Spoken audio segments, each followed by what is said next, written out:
Hello, everyone, and welcome to another episode of Reel Me In, a movie podcast where you didn't really ask for, but hey, I'm going to give it to you anyways. This is a podcast where I talk about anything, everything, and anything about movies. I'm your host, Chase Lee, and hey, guys, listen. Congratulations. It is the 3-year anniversary of this show, episode 156. Did you ever think in a million years that my scraggly 12-year-old prepubescent voice would carry through 156 episodes? You didn't now. Oh. Okay, then. So, anyways, what we do on this show is that I will go traditionally over some movie news, some movie trailers that drop, and have my reviews of new releases and then box office results for the weekend. But, guys, this is a special episode, and hopefully my guest and I can convince you to be a movie fan, even if you are not one. So, speaking of that, Joel is back on, and before I go down the rundown of what we're doing and the surprise at the end, Joel, how are we doing today? I'm doing well. It's been a good. It's an interesting weekend for releases, so I can't wait to get into them. Okay, Joel's being modest because he's one of the biggest Harry Potter fans I know, which means he was pretty much having a boner for 2 days straight, which is fine. You know, it's justified. So, yeah, Joel's back, and so I brought him back for the 3-year anniversary, and rightfully so. One, he is a Harry Potter nut, so that is the first film we are going to review together, which is Fantastic Beasts and Where to Find Them. We're also going to have reviews for Nocturnal Animals and Manchester by the Sea, which I saw with Joel almost a month ago, which is fucking crazy.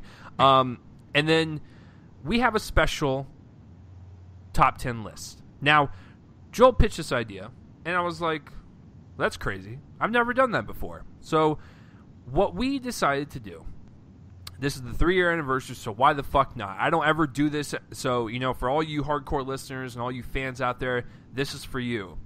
Joel and I are going to do our bottom 10 of 2016. Now, you're probably thinking to yourself, well, there's like a month left. Don't you want to see other movies that come out? Sure, but I think I've got my list pretty much locked, and I don't think anything else is going to squeeze in there. So I think it's pretty much justified as a list that's right now. So I'm okay with doing that. So that will be the rundown, folks, for this week's episode. Is that we'll do some trailers, Fantastic Beasts, Nocturnal Animals, Manchester by the Sea, and the bottom 10 films of 2016. If you are listening live, I apologize for this, but I will not be able to tell you when we're going to do the reviews because that's just the way it works. However, if you're listening to this when it's uploaded, I will have the times in the description so you can jump around to reviews or go to the bottom 10 right away. It's up to you, but I will have that in there for you guys. So without any further ado, let's get this started. Joel, are you excited for this episode, and can you believe that I have mustered up the energy every goddamn Sunday to do this for 3 years straight? You are braver than I am, sir. I a long time ago, I am excited for this episode, by the way, especially the first one we're reviewing. I've already seen it twice. Of course you have. I have. I saw it a Thursday night, and then I saw it last night with family. But yeah, a long time ago, in about 2007, I was sort of getting ready for college, or looking at colleges for the following year. I was entering senior year of high school, and I was thinking very strongly about starting like a YouTube or, some sort of podcast voice thing, and decided I don't have the time. So, and then I kind of looked back at it later on, and while I like your show and a couple of the others, it's kind of like an echo chamber. I don't mean to slag on the YouTube film reviewing community, but I'm kind of glad that I didn't. But I love being part of a podcast like this. I don't know if I could ever run my own, so I congratulate you, sir. 3 years is a big landmark. Yeah, it's fucking ridiculous. I never would have thought in a million years that I would be at this point, because just a little backstory on how it began. Like in 2011 is when I started doing YouTube reviews and stuff, and I was already late to the game. And Joel's right. Like, if you were not one of the early people, you're fucked, and that's just the way it is. And I'm okay with that. I appreciate the 20 or so people that listen to the show. And so, in 2013, in November, I was like, well, you know what? Let's give this a shot. So I just went for it, and here we are. That's my story. Pretty riveting, right? You want to make a movie about it? You want to buy the rights to it? So, yeah. It's been direct it and get Aaron Sorkin to write it. Right. Next year is going to be really special because it's going to have two landmarks. Not only will it be the 4-year, it will also be 200th episode swimming in there as well. So, holy fucking shit. So yeah, without any further ado, guys, 3-year anniversary episode begins right now. So let's talk about some trailers that dropped, and we're going to leave the big one for last because obviously it's the big one. Let's talk about the small one first. There's a trailer that dropped. I had no idea it was coming. It stars Jessica Chastain, and it's called The Zookeeper's Wife. Now, she is the wife of a zookeeper, obviously, and this happens during World War II and the Holocaust and the reign of Hitler, and I think it looks pretty good. It looks like it could be a nice little emotional, kind of intimate movie. And I know this is really bad for me to say, but I'm a huge fan of like anything World War II or Holocaust related. And it's not because I'm cynical. I might be, but it's because it's such an interesting time in our history and how we allowed that to happen as a human race and whatnot. So I'm just really fascinated by genocides like this because I can't believe that we allowed this to happen type of deal. And so anytime when you can have a story within like a World War II kind of backdrop, I love that shit. And it looks really good. Jessica Chastain looks like she is going to do very well. Joel, I want to get your take on it because we haven't talked about it yet. What did you think of this trailer? Well, I got to make this joke just to get it out of my system. Go for it. This looks like an interesting spinoff of Zookeeper. I'm just kidding. Okay, no, I think it looks great. I'm really, really excited for this. I think it comes out in March, right? End of March? Yeah, something like that. Looks like it could be something that stays throughout the year, and maybe Chastain will get a nomination unless, she has like something coming out in the fall. But either way, I mean, she looks really good. The accent looks, she's got, German accent going there. Looks really solid. It just looks like a solid semi-biographical picture. Daniel Bruhl's in it. I mean, it's got a good little cast there. I like the concept. The concept is one of those that's a very heroic story, just about resilience, really. And yeah, I'm really looking forward to it. So yeah, I gotta see. It looks like it could be like one of those like quiet contenders maybe for an Oscar, but since it is coming out next year, we'll have to wait and see. But it looks like it could be that impactful with the emotions and whatnot. And yeah, it looks pretty good. So moving on to the two blockbusters of the week, faux show. Let's go with King Kong first. Now, listen, I am one of the few people in the world. I don't know if Joel knows this. I'm one of the few people that actually like the Godzilla remake. I don't know what everyone's bitching about in terms of like, oh, it takes too long to get to the fight. Well, I mean, duh. What are you going to have Godzilla communicate with Mothra and a bunch of others for 2 hours? Because that would be really fun. Listen, as much as I like these type of movies, you have to have some type of background story with humans and whatnot. I get that, and so it didn't really bother me.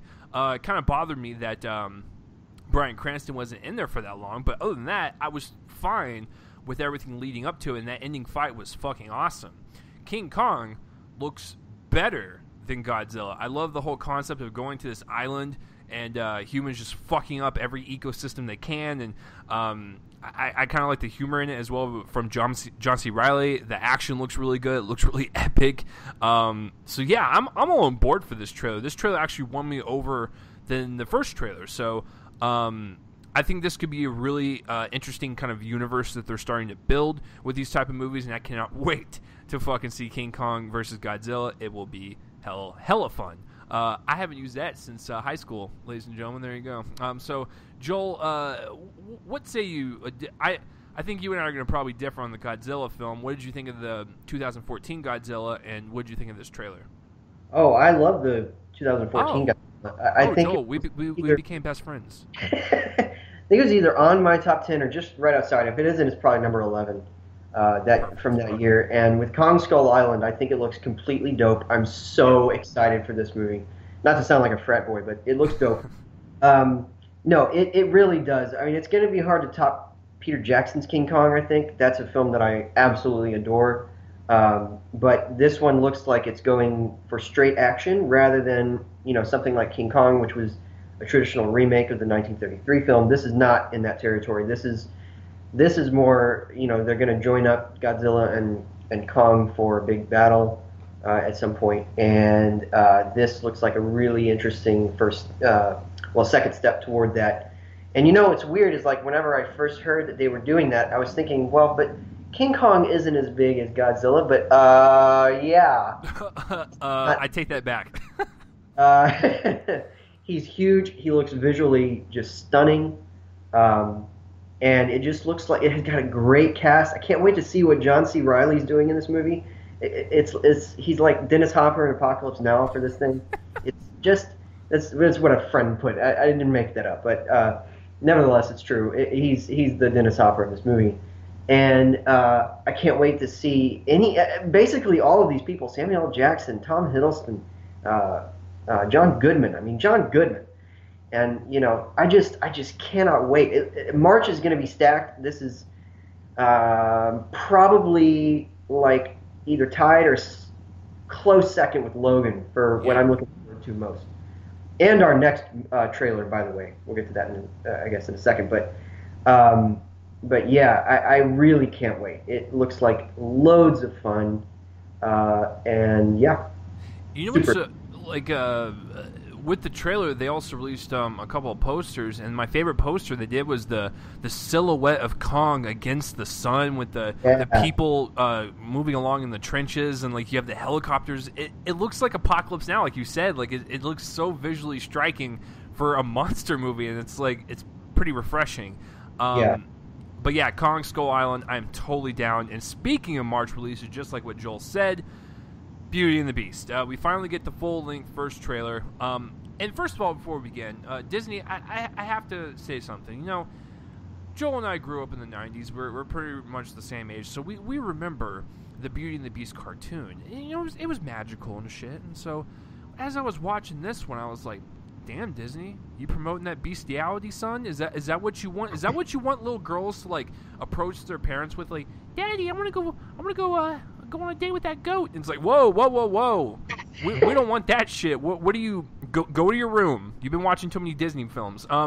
It looks really. I'm not gonna lie. It kind of looks weird, live action with the Beast and whatnot, and knowing that they're trying to fall in love. And maybe that's just because of the cartoon element, and we're kind of like we're swept away in the world as a kid with the animation and stuff. But real life, it is kind of creepy. I'm not gonna stunt. So, anyways, the trailer itself, visually, it looks beautiful. It looks like a horrific fairy tale, which is what it's based on. It's based on folklore and whatnot.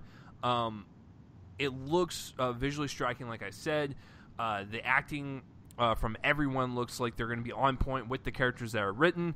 Emma Watson looks exactly like Belle. They look like they pulled out right from the animation, and with the costumes and the set design and stuff, it looks like an exact replica of the animation, except for Beast. Beast is kind of altered CGI wise instead of hand drawn. And skinnier. And skinnier, yeah.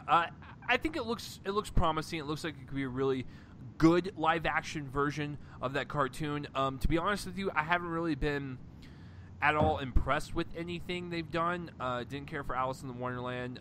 Don't care for Maleficent. Did not see Cinderella, which I hear is the best one so far. And then Jungle Book, I really liked. So this one has a lot of promise for sure. It broke the record views in a day. It was like 127 million. It outbeat 50 Shades of shit, and then Star Wars. So that's pretty interesting that people are that engaged with it. And I saw it on the big screen right before Fantastic Beasts. Speaking of that movie, and it's it's so much different when you watch a trailer on the big screen versus your computer. When I watched them in the theaters, I was like, damn, this is like a different movie. It felt epic. It felt sweeping. I was into that world. So, yeah, I really dig the trailer, and I am looking forward to it. And just like what Joel said, fucking March is stacked, son. So, yeah, I really liked it. Joel, what say you? Because we haven't talked about it yet. What did you think of this trailer? I thought it was excellent. I can't wait for this. I think that the design elements in particular, I mean, that's why everybody's going to see this. I get what you're saying with the bestiality aspect, because it's technically a girl and a beast, although he's half a man too. But nevertheless, there is that element that where animation, you're kind of able to accept a little bit more than you might with live action. A live action kind of removes a layer of artifice from it being animated, so you realize how creepy it is whenever it's live action. Anyway, it's gonna be like a major contender in the tech categories next year: visual effects, costume design, makeup, probably. All that. I think it looks great. I'm loving the design of the other animated and inanimated objects. Like Cogsworth and Lumiere and Mrs. Potts. I can't wait for this. I think Emma Watson's going to do great as Belle. I think Dan Stevens is going to do great as the Beast.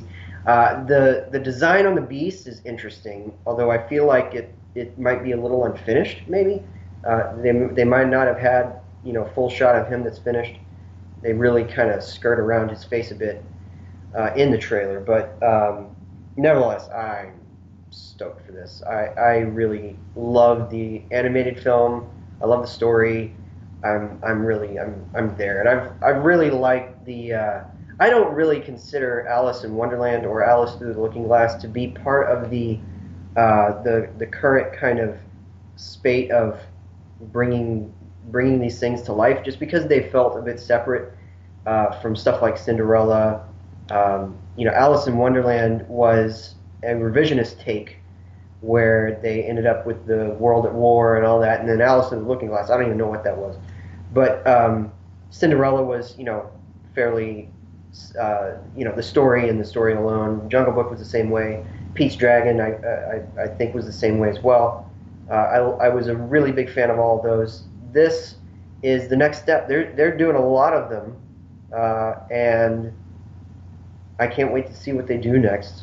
Just kind of updating them for today's kids by reminding us of the old movies, which is kind of smart to me, because then the kids will seek out the old movies just to kind of compare, and that's good. So I'm really looking forward to it.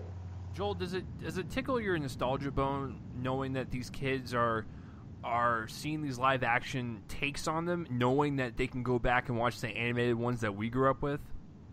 It does. I mean, it does, and I guess I might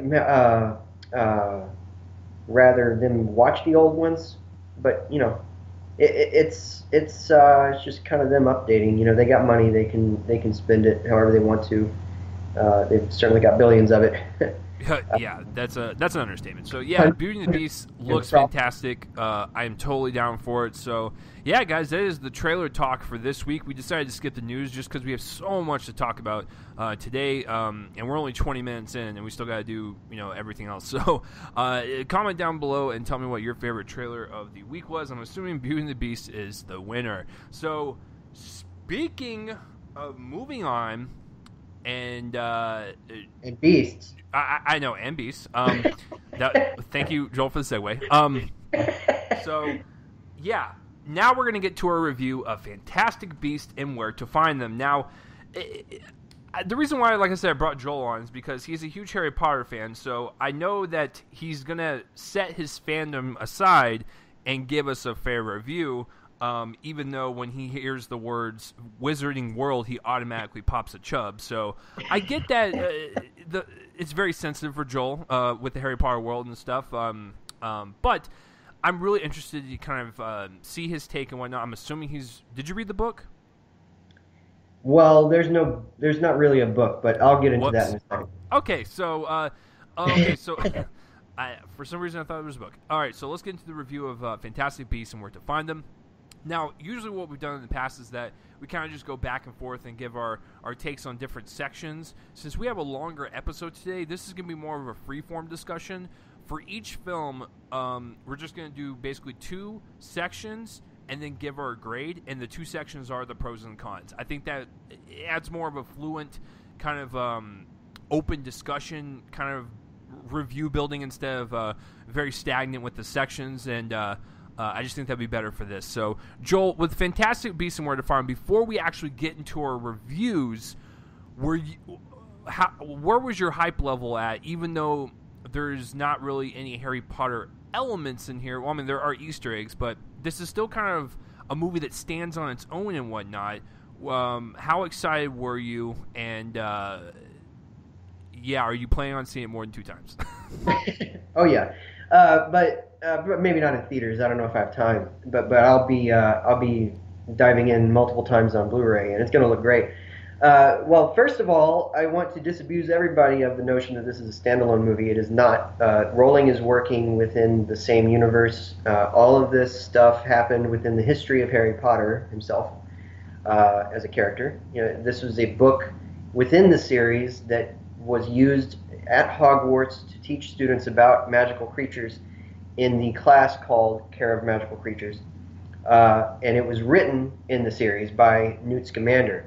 And then in 2001, as a part of a charity mission drive thing, J.K. Rowling wrote 2 books. One was called Fantastic Beasts and Where to Find Them, which was written, quote-unquote, by Newt, and had a bunch of little inserts by Harry, Ron, and Hermione, commenting on each of the creatures, and then Quidditch Through the Ages, which was about the history of Quidditch, all the different broomsticks and all that history lesson about each of the countries, and that's probably not going to be made into a movie. I don't see anything movie related to that one, but Fantastic Beasts and Where to Find Them is named after the book because it's the book that Newt Scamander is writing in the film. So this is not really a standalone movie, nor is the upcoming series of 4 more movies separate at all from Harry Potter. There's a character in here that is that I don't really want to say. I guess I can. His name is Gellert Grindelwald, and he is an iconic character in the lore of the series. But anyway, my hype level was super, super, super high, and the reason is because is almost less because of the fact that it was more Harry Potter related stuff on the big screen, and it was because J.K. Rowling wrote the screenplay for this film. I have long been an admirer, a great, great admirer of Rowling's ability to write dialogue. I feel like she has this David Mamet kind of ability to, especially with expository dialogue, telling the audience something is something that she prides herself in, with reason. If you go back through the Harry Potter books and read the dialogue spoken by Albus Dumbledore in particular, that is some of the best dialogue, I think, in literature. She's able to give exposition without it seeming like exposition. She uses it to inform events, like she'll have somebody narrate what has previously happened that we didn't see, such as in the 6th book, really all over the place, but especially in the 6th book at the end, it becomes crucial to tell what happened through dialogue, and she has a great way of doing that. And in here, where we have wizards at work for the first time, we've seen them in Learning, but now we have wizards at work. You get this idea that it's a world with history. It really is. She's gone through, with her Pottermore site, and she's matched basically every aspect of human history to fit the magical world. And a lot of that will play into, this series going forward. I'm sure that we're gonna go back to America at some point. And anyway, yeah, I was super excited because of the fact that it was J.K. Rowling's first screenplay. She's writing all 5 of them. David Yates is directing all 5 of them, and I can't wait to see where it goes from here. But this is a really solid start.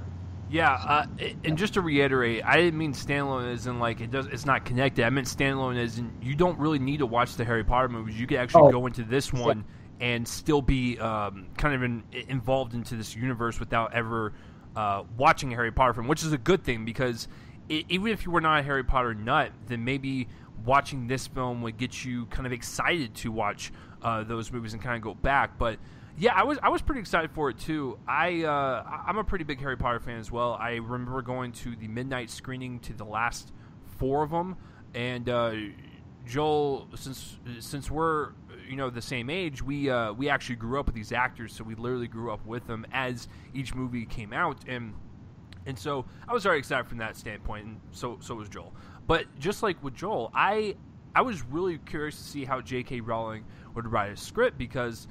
Just because you can write a book doesn't mean you can write a screenplay. They're 2 completely different mediums, and it does not translate all the time. It's just like, if you write for video games or you write for comic books, you can't just, this isn't like, you can't just go into another genre and just, swap your talents and be like, well, I'm going to be a screenwriter now. No, it doesn't work that way. So, I was really curious to see how she would deliver it, and knowing that there are some examples of authors writing their own works, like a Gillian Flynn with Gone Girl. I thought that was really well done. Or you could have it on the bad side, where you have a Cormac McCarthy who wrote The Counselor, and you wanted to like singe your nut hair off. So, yeah, I was really curious on that, and being a Harry Potter fan. So, just like with Joel, I agree it is a very solid start. So let's start with some of the pros of Fantastic Beasts, and I think the biggest pro for me is that you never felt like you left. Like, as soon as the movie starts with the damn music and the Warner Brothers logo, and you're as an audience member, you're like flying through it, and then have the title of the movie, you're immediately sucked in as if like you didn't waste any time from Deathly Hallows Part 2, because that was 5 years ago, and that was the last time we ever got to see a Harry Potter film on screen. So sitting in that theater and having it start that way, you're immediately thrown into this world, and when you have all the magic and the sequences with the beasts and the wands and everything that has to deal with the Harry Potter universe, you never felt like you left. It felt like home, going back to what we know, and that's the biggest compliment I can give about it. Because David Yates directs it, he directed the last 4 movies, and so he knows this world better than any other director, and I just he's probably the only director I would want to take over this franchise now, which he's going to, because he's got that eye for it. He's got the feel of it. He knows how to play out characters and scenes within this world without it seeming too out of this world or too cheesy, whatever. He does it just right to where you believe as a muggle yourself watching this shit, and you're like, yeah, fucking magic, man. So, yeah, I really loved getting back into that world. Joel, what about you? Did you feel like you really never left, and did you think that David Yates' direction once again was like perfection in terms of capturing that tone and the essence of Harry Potter in that world? Oh yeah, I think that he's the director who gets this world. He's able to add this real British sensibility that I think Mike Newell also did well with on Goblet of Fire. He was the other British director who worked on the series, and I'm really happy to hear that he's taking it forward with 4 more movies. It's going to be a lot of fun to see where it goes from here, and I have total confidence in him. Yeah, this is my big pro too. The fact that it feels like he never left. Along with the fact that Rowling is so solid in how she manages all of these plot threads. This is something that I noticed more on the second viewing. I think that on the first viewing, I was a little. It was almost a little bit of a sense of annoyance at the tone of the first half, specifically in how it kind of all goes all over the place with the plot. You have the delightful little magical creatures going loose in New York, and then they're going to find them. And then you have this really dark, set of subplots involving, a creepy Muggle woman in an orphanage. But anyway, in the second viewing, though, it kind of became a pro, because what I realized is that it's still novelistic. There's a sense that you could write this out in a book and there would be clear chapters, which was very interesting to me to discover in that second viewing. And it improved on second viewing, and actually I think my rating has gone up just a little bit. So we'll get to that later. But yeah, my major pro is the fact that it feels like you never left. It's really it feels like a world that exists. I sometimes talk about it as a world that exists because it just feels like one. You know what's really fascinating about this one versus Harry Potter's Harry Potter's set in the modern world. This is set obviously what was it, the 20s, right? Yeah, 1926. Yeah. Okay, so this was set in the 20s, but yet even though they're in two different time frames, they still feel like the same world, and that's very, very important when you're trying to establish tone and whatnot. And going back to what Joel said about the confliction with the kind of tonal stories going on, I thought the same way, but it didn't really bother me because, like you said, it kind of feels like a novel. It feels like a book, and I didn't really feel like it jumped abruptly between each tone and whatnot. I felt like it, for some odd reason, it actually kind of flowed, because that was kind of the underlying thing going on in the background while the beasts were trying to be captured and whatnot by Newton, his gaggle of people. I think with the whole kind of dark plot thread with Ezra Miller and Colin Farrell and stuff, I kind of enjoyed it because when Newton and all of them are trying to go after the beast and they're trying to do that to try to capture them once more, all the focus is on that. So if anyone's an evil motherfucker in the city, they can actually do their own side agenda while that's going on, because they know that everyone's time and efforts can be towards that. So yeah, I really didn't mind the kind of choppy nature of the whole first half of going from here to there, and it's happy here, it's fucking depressing and sad here and whatnot. So that didn't really bother me in terms of switching tones and whatnot.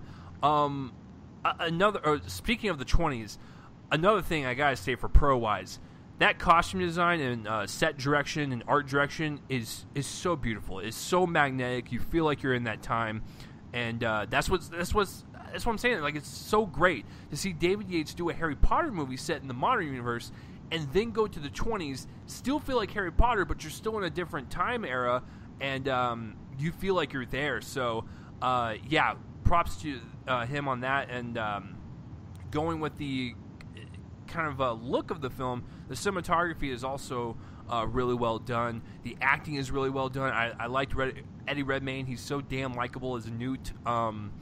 Catherine Waterston was also really, really good. But my favorite, I gotta be honest, is Dan Fogler. He is supposed to play the human of the movie, and he plays kind of our perspective as the audience. And I thought he was funny, he was charming, and he had a lot of heart towards the end. So I was really surprised by his character. So yeah, Joel, what about you? Did the acting work for you? Did everyone's performances do very well? And did you like the kind of look and aesthetic of the film?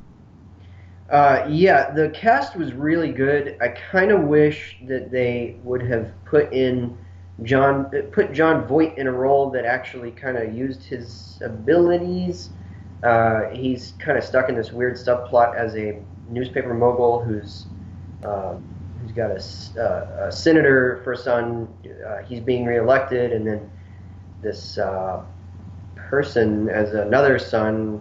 I don't know what he does, but anyway, I kind of wish they would have used him a little better. They also put Carmen Ejogo in there as the president, the magical president, Serafina Pickery, who kind of is in there and then doesn't really do anything until the end. She just kind of says, we need to contain this about 6 times. But I gotta say, like, I think that my favorite might be Colin Farrell on the second viewing.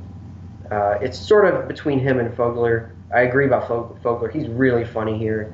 He's really likable. But Colin Farrell is.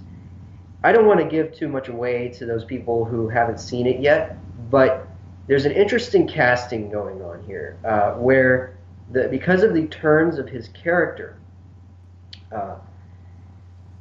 you have basically Colin Farrell playing someone else. And I'm not going to really point out who that someone else is or talk about him at all, because again, this is getting into spoiler territory, and I don't want to do that. But you have sort of Farrell playing somebody else here, and I thought that was interesting, an interesting choice, and I kept looking at him and watching his performance, especially in the second viewing, because I think that all the little things that he does with his expressions are just really fascinating. He's a wizard who's learned how to contain his emotions very, very well. He's impossible to read, but that doesn't mean that Farrell's like a lifeless performance. He's cunning. You can see that it has a purpose. Yeah, you can see the cogs working behind those eyes. And another one that I really liked was Ezra Miller, who I thought was great. Yeah, he was really good. Yeah, I mean, he strikes this really pathetic figure as this very mysterious young man named Credence, who is an interesting part of this puzzle. And he has these high cheekbones. He's got this really slumped stature. I mean, obviously the casting directors were watching We Need to Talk About Kevin when they cast this guy, because there he played this not school shooter, but a damaged soul. A damaged soul, yeah, because he didn't really shoot anybody. But anyway, a really damaged soul, and you kind of get that here, and especially as kind of his character, the point of his character comes to the forefront, and where that goes is very dark, and it's again pure Rowling. I mean, this is J.K. Rowling with here. Both this and the one surrounding Colin Farrell's character. And then Dan Fogler, again, like I said, very likable. Catherine Waterston was terrific. Alison Sudol was a lot of fun, really dippy. Kind of reminded me of Luna Lovegood. Yep. That's immediately what I thought of when her character popped on screen. And then there's Eddie Redmayne. I sort of exist in this little group of people on Facebook, and you do too, some of them. We kind of met through this group of people who, because of the fact that he's now, before this, played a couple of real life figures, and one of them, in a movie that was sort of surrounded by controversy because of his casting, being the Danish Girl.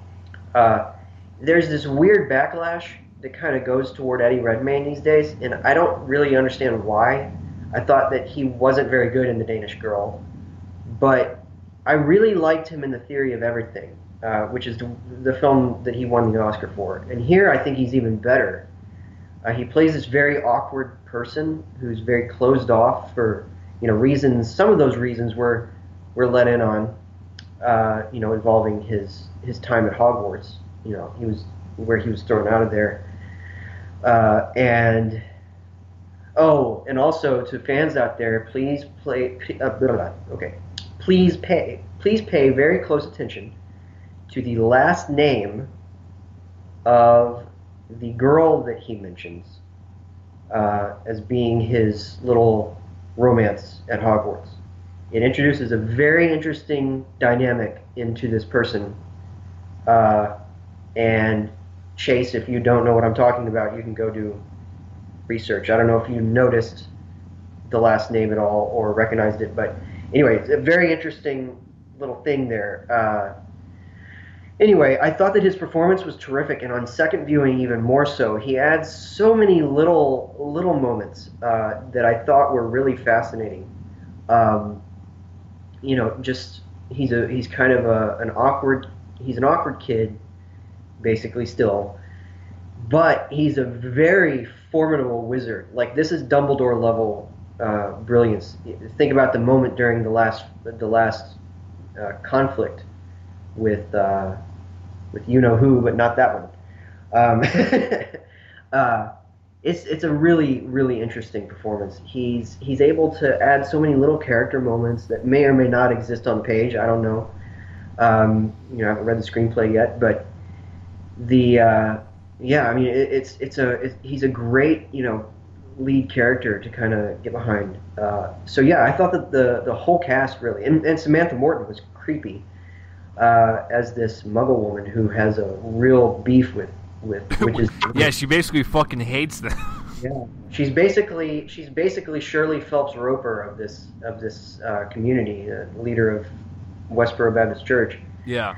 But yeah, and then the look of the film, the cinematographer is a guy who is considered one of the French masters of all time, Philippe Rousselot. Okay.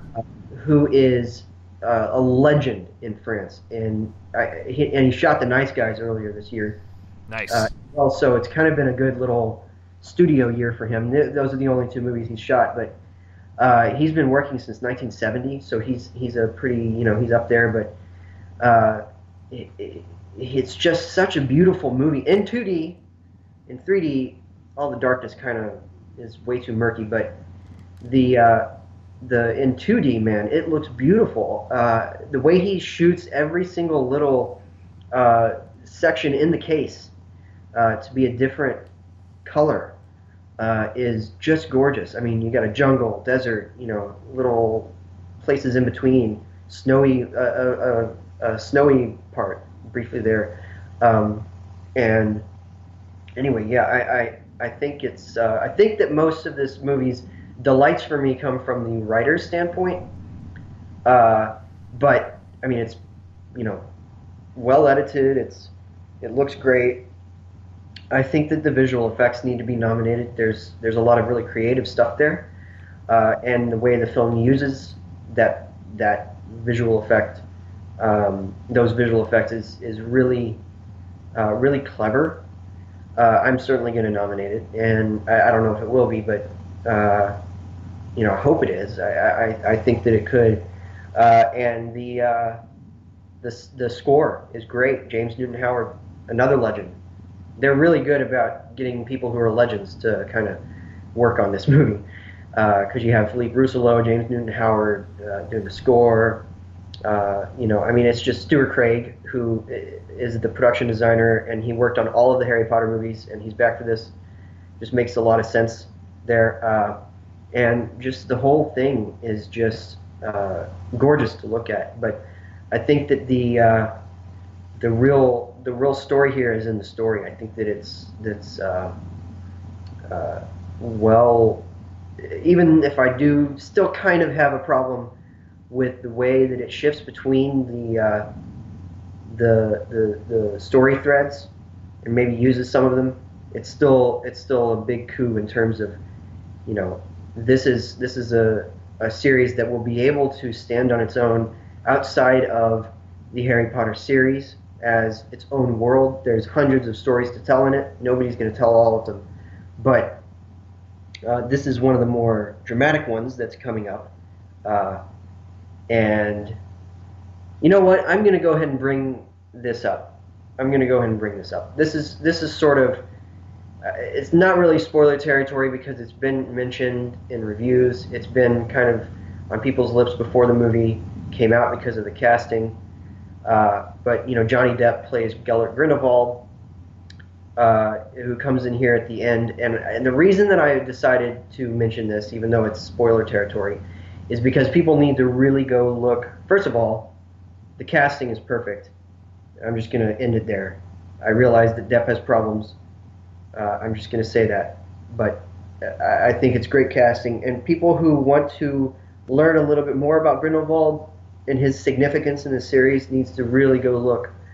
read up on him because it's a sordid tale and very, very sad. It really fuels a lot of the drama that will exist at the edges of this series if they don't, confront it entirely. I think I told you about it, Chase, and it's a very sad story, but it's going to be interesting to see how Grindelwald and Dumbledore, how first of all how Dumbledore comes in. That'll be interesting, and how we see him. I'm kind of going off on tangents here, but nevertheless, I can't wait to see where this goes from here. So yeah, that's kind of my whole movie. Yeah, I think the one thing I can really take away from this film in terms of the positives is the actual script itself. Like I said, I had no idea how J.K. Rowling was going to interpret this story. I had no idea how she was going to write her dialogue or set up scenes. And yes, while the beginning might feel a little clunky going back and forth between the story threads, I didn't really mind it so much. And I actually thought her dialogue was very snappy, very quick, it felt natural between these characters. Nothing that really felt off story-wise. And the way the movie ends, I'm actually curious, as a casual Harry Potter fan, to see where this goes. I'm excited to see what happens and like which characters are going to come into the sequel and which ones are going to come across each other once again. It's just a lot of kind of a nice anticipation, leaving a movie going, I can't wait to get a little bit more of that. Thank you for the taste. Going to some more of the positives, I love the music, like you said. I as you were listening to it, it stands on its own as its own piece. But when you heard the flourishes of a Harry Potter main theme, you're like, oh damn, son, you know that you're in this world. I mean, there's a couple of scenes where you kind of hear it as you're sitting there, like kind of in the background. You're like, you just kind of you get little shivers over your body because we're nerds and then we have no lives. But yeah, I think I'm excited to see where it goes. The music is really great. The creatures are really creative and magical, and I really like the way most of them looked. Going into some of the negatives, this is a great segue into some of the cons.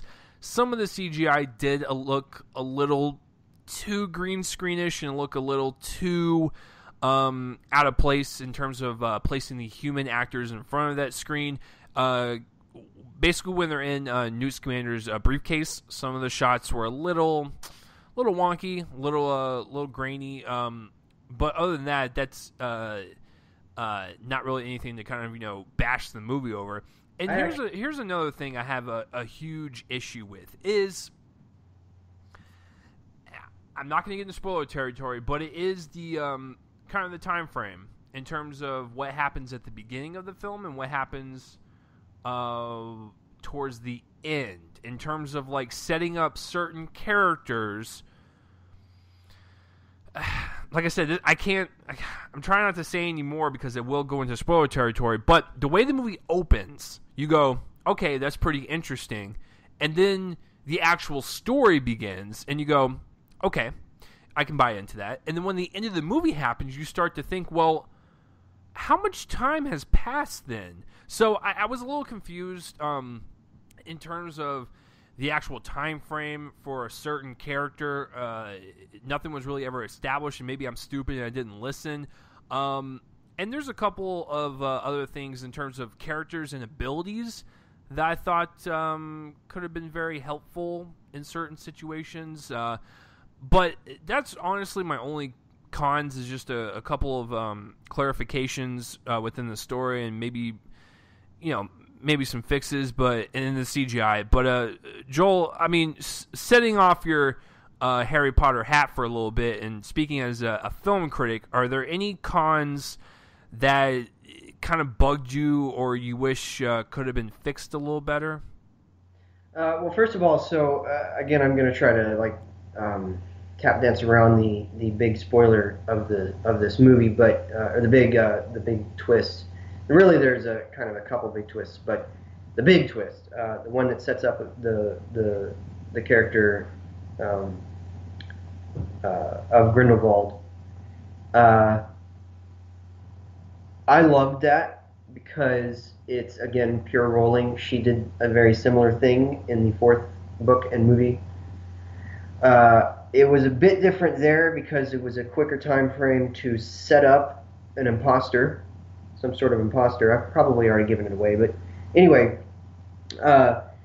nevertheless, this is an interesting timeline because it makes me wonder, when Person A was put in place, or set himself in place, or see that's the whole problem with it, is that they don't really say anything about it. It happens. The thing that I love is that it leaves those questions in its wake, because now what we can find out from future movies is just how cunning this guy is.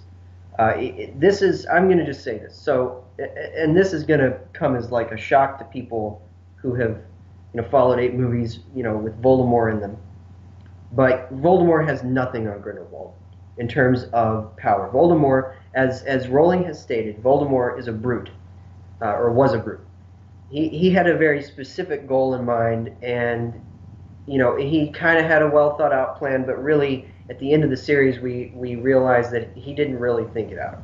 He didn't think it through. Now, you have this guy who, I don't know how long he's spent in the state that he's in this movie, but nevertheless, it seems like it's been a while to me. And see, that's the thing, is that it has been a while, but I really would have wished there would have been some clarification as to how long.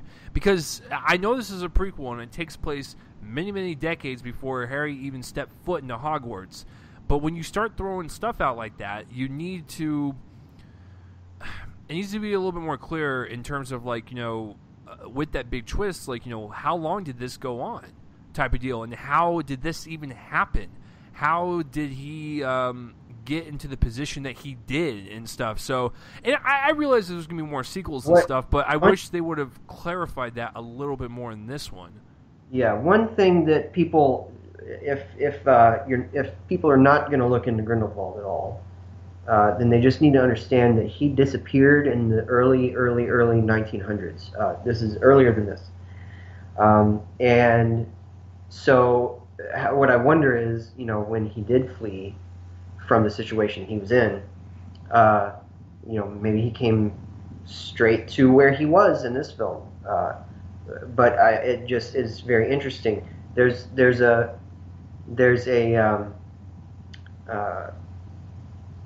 bit of a plot point here that's again kind of going into spoiler territory, because I don't want people to realize what's going on. Or be careful, Joe. Be careful. There's a kid that people are looking for, that is part of a vision that somebody has. And I have a very interesting theory about as to who that is. It has nothing to do with this movie, so it's not really a spoiler, but I think that it's possible that what's going to happen is we're going to see, by the end of this series, not only a fight between Grindelwald and Dumbledore, but we're going to reach the point at which Voldemort takes power. Because I think that child is Voldemort. And it's interesting little details that don't fit that, but in the movie itself. But that's what I think. It's going to be interesting to see where they go from here. Again, just to clarify, Joel didn't really spoil anything. He could have literally talked about anyone. He could have literally talked about in that one scene, that kid in the background may be Voldemort type of deal. So trust me, there was no spoilers. Chase knows what I'm talking about. I think I do know what you're talking about, but we can't say anymore. Like we're already dancing around this. It's very difficult to talk about the whole third act of this movie, because it really circles around that very vague bit of information involving that kid, the events involving Credence and Graves and Grindelwald, and what all happens there. I'm not going to give away anything, but it's very interesting, and I love how she handles it. As far as cons go, I would say that the I'm still uncertain about the mastery of tone here. She's able to do that in a book form. It comes off as a little bit. It's almost like she was rushing through some of the developments here. But one thing that I will disagree with in terms of your cons, and it's fine, but I'm just disagreeing with you on this, is the visual effects in the case.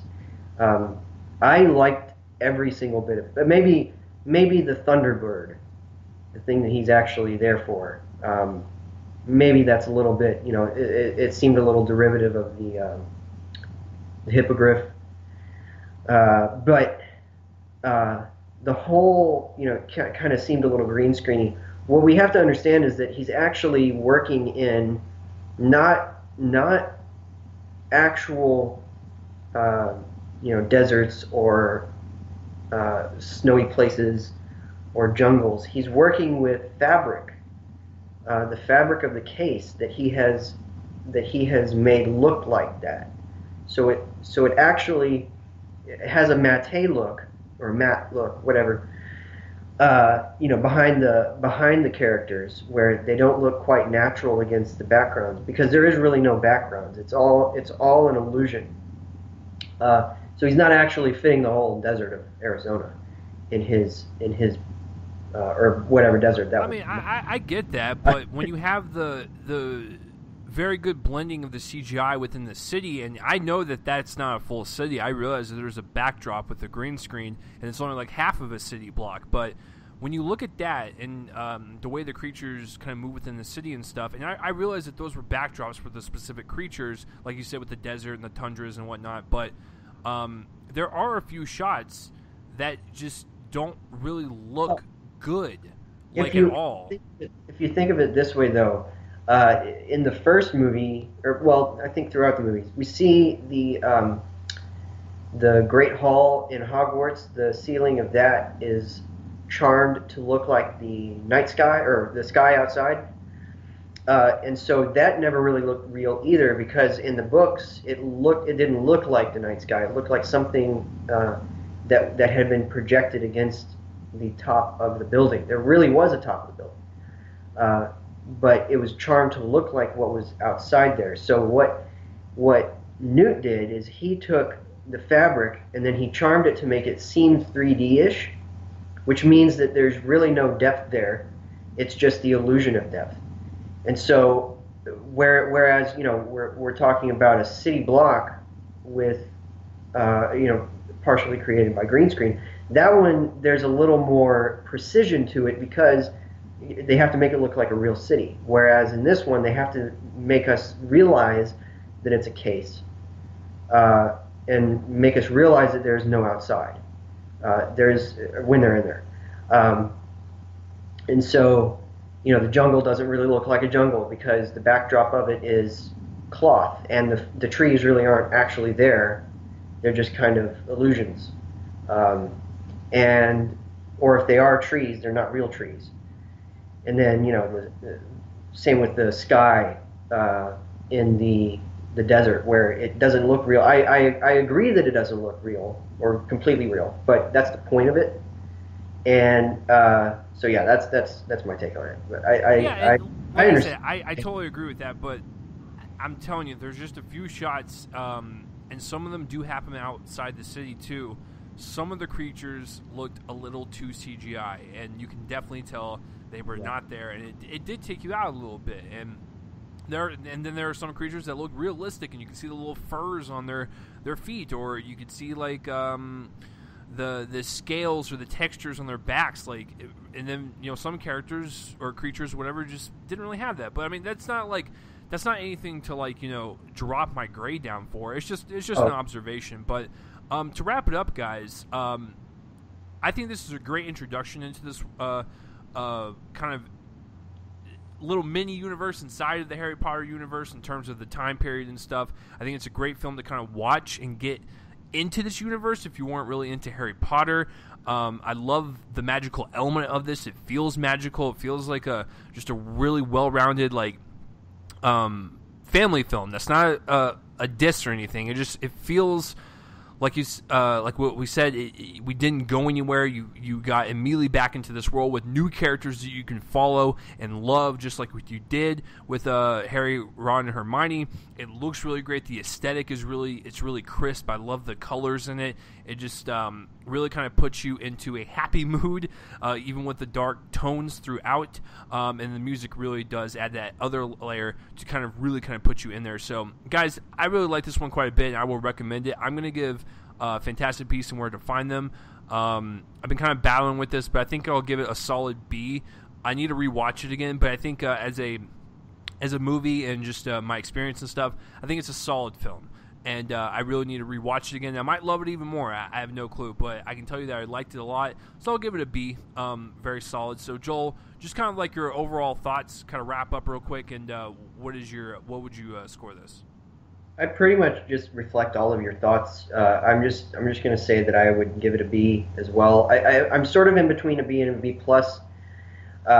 It's a really entertaining introduction into new characters in a familiar place, even if it's kind of a new place. It's New York instead of London, or not London, but the really Scotland. But nevertheless, it's really entertaining. The performances are all really convincing. That's an important part of it, that the performances be convincing enough to allow an entryway into this world. Yeah.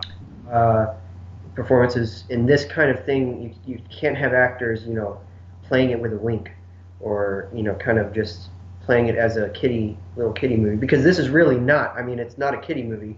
There's a lot of dark stuff going on here, and you have, when you have actors like Ezra Miller and Colin Farrell and Samantha Morton really playing the seriousness of it, and Carmen Ejogo when she's on. Playing the seriousness of it. It's a sometimes very urgent movie, especially. By the way, I never talked about this. We haven't talked about this yet, but this is an astoundingly relevant movie right now. There's so much here, sort of on the sidelines, but there's so much here about prejudice in this world, where you have the Muggles who are prejudiced against wizards and have killed them for a while, and then on the other hand, you have laws that have been created within the magical community that would kind of suggest a little bit of prejudice the opposite direction. So you can feel this sort of energy that kind of fueled the Harry Potter series, which was never just about witches and wizards. It was a lot more, and here's a lot more too. And I can't wait to see where they take that. So thematically, it's very relevant. I mean, it's a very solid movie, and I'm giving it a B. I have to agree with you on that point. It's entertaining as hell, and that's the important thing with these actors, like you said.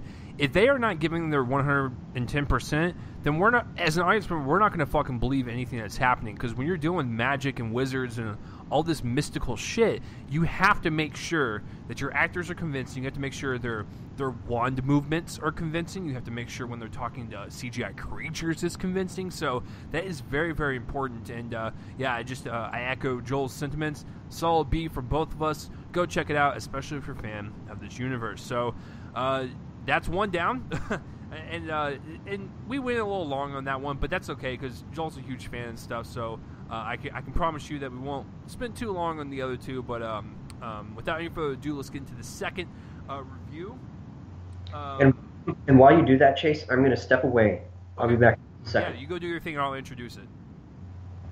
All right, so for the second film, we're going to do Nocturnal Animals. Now, if you guys don't know what this one is about, it is written and directed by Tom Ford, who brought us a film in 2013 called A Single Man, and that was his debut, and this is kind of his sophomore effort, and so I was really looking forward to this. I saw the trailers, and it reminded me of like a David Lynchian type of David Cronenberg movie, where it was just like this kind of like fucked up little surreal child that you just don't want to give up because he's just so goddamn special.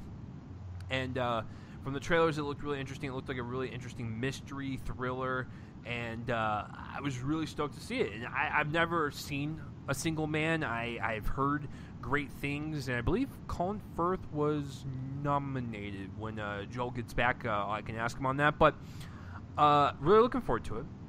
So I remember I sat down like super excited to see it, and when the movie was done, I was like, fuck. And this is a good fuck, not a bad fuck, a good fuck. I'm getting tired of seeing all these great movies because now I'm having to shift my number one spot around so much that I don't even know what to put there anymore. But I think for the time being, at the time of this recording, I'm going to put Nocturnal Animals definitely in the top 3. It is that damn good. Joel, are you back yet? I am back. Okay, and I heard that sentence. Yeah, but... no, I was just pretty much introducing the movie and who's behind it and stuff. Amy Adams, Jake Gyllenhaal. And so essentially the story is, and I'm just going to do the basic plot because I don't want to say any more about it. Amy Adams is an artist. She receives a book from her ex-husband, and she reads it. That's pretty much it. And I honestly don't want to say any more about it. The whole fun of this movie is to go in there. I literally have one gripe with the movie, and that's it. But we'll get to that when we get to the cons. But and before we get into the pros, Joel, were you excited to see this movie from the trailers? Yeah, I was. I thought that it looked really intriguing. Of course, I love Amy Adams, and I love this whole cast, really. But yeah, I mean, I was really intrigued by it, more than excited, I guess. But yeah, it looked really intriguing, and it was intriguing. And I'll get into other stuff later. This is a baffling movie, though. Yeah, it is a batshit insane movie, and I don't want to spoil anything. Once again, we'll have to dance around the spoilers, if you will, which I realize that you guys love movies and whatnot, but I don't think there's that many people excited for it, and I don't blame them. It is a very weird and kooky movie. However, let's get into the pros, because there's a lot to talk about. The biggest thing I love about this film is Tom Ford, who wrote and directed it. He masterfully told this film in such a way to where he had suspense, he had drama, he had a mystery, he had thriller, he had dark comedy, he had horror. It was like an amalgamation of everything put into one, but it was delivered with such style and such ease. It felt like it was just nothing, jumping from tone to tone like that. The story itself is super riveting. When you have Amy Adams reading this book, what happens is that she, when she's reading the book, we as an audience see what she's reading. So it cuts to the book portion, if you will. And so what I found intriguing about it is that Tom Ford really made us care about the characters and the story itself within the story, but not the story that Amy Adams was in, which I found kind of cool, but it makes sense because Amy Adams in her character, she's very cold, she's very distant, she's kind of bitchy, I'm not going to lie. So when you have like kind of that fakeness of her and that kind of like hard-shelled of a person, your environment's going to seem like that too. So having this story actually being more compelling than her and her environment is really fascinating. But the story within the story is so riveting. It felt like a really kind of old school kind of Western revenge tale. I loved just the kind of intimacy of it because it was like all set in like 3 locations, and the characters themselves were so rich and so inviting. You really just want to kind of dive deeper into the story. And going with that, the acting is just incredible. My favorite 2 people in the entire film are not even Amy Adams and Jake Gyllenhaal, which I think they totally crushed it, by the way.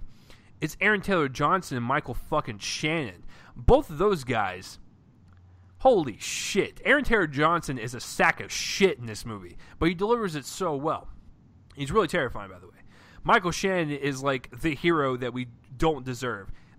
He needs to be just a badass like his character that he played in the movie in real life, because I would totally buy that. He plays a sheriff. But yeah, with the acting, you have the strong performances like that. It kind of injects so much life into the movie, and like you're just kind of wrapped up into this weird kind of trippy, surreal nightmare that you're watching. And I'm not gonna lie, when the movie was done, I was actually so into the movie that I didn't really know what the ending meant. Like, I was just kind of shocked at like how good the movie was, and I had to like sit there and think about it.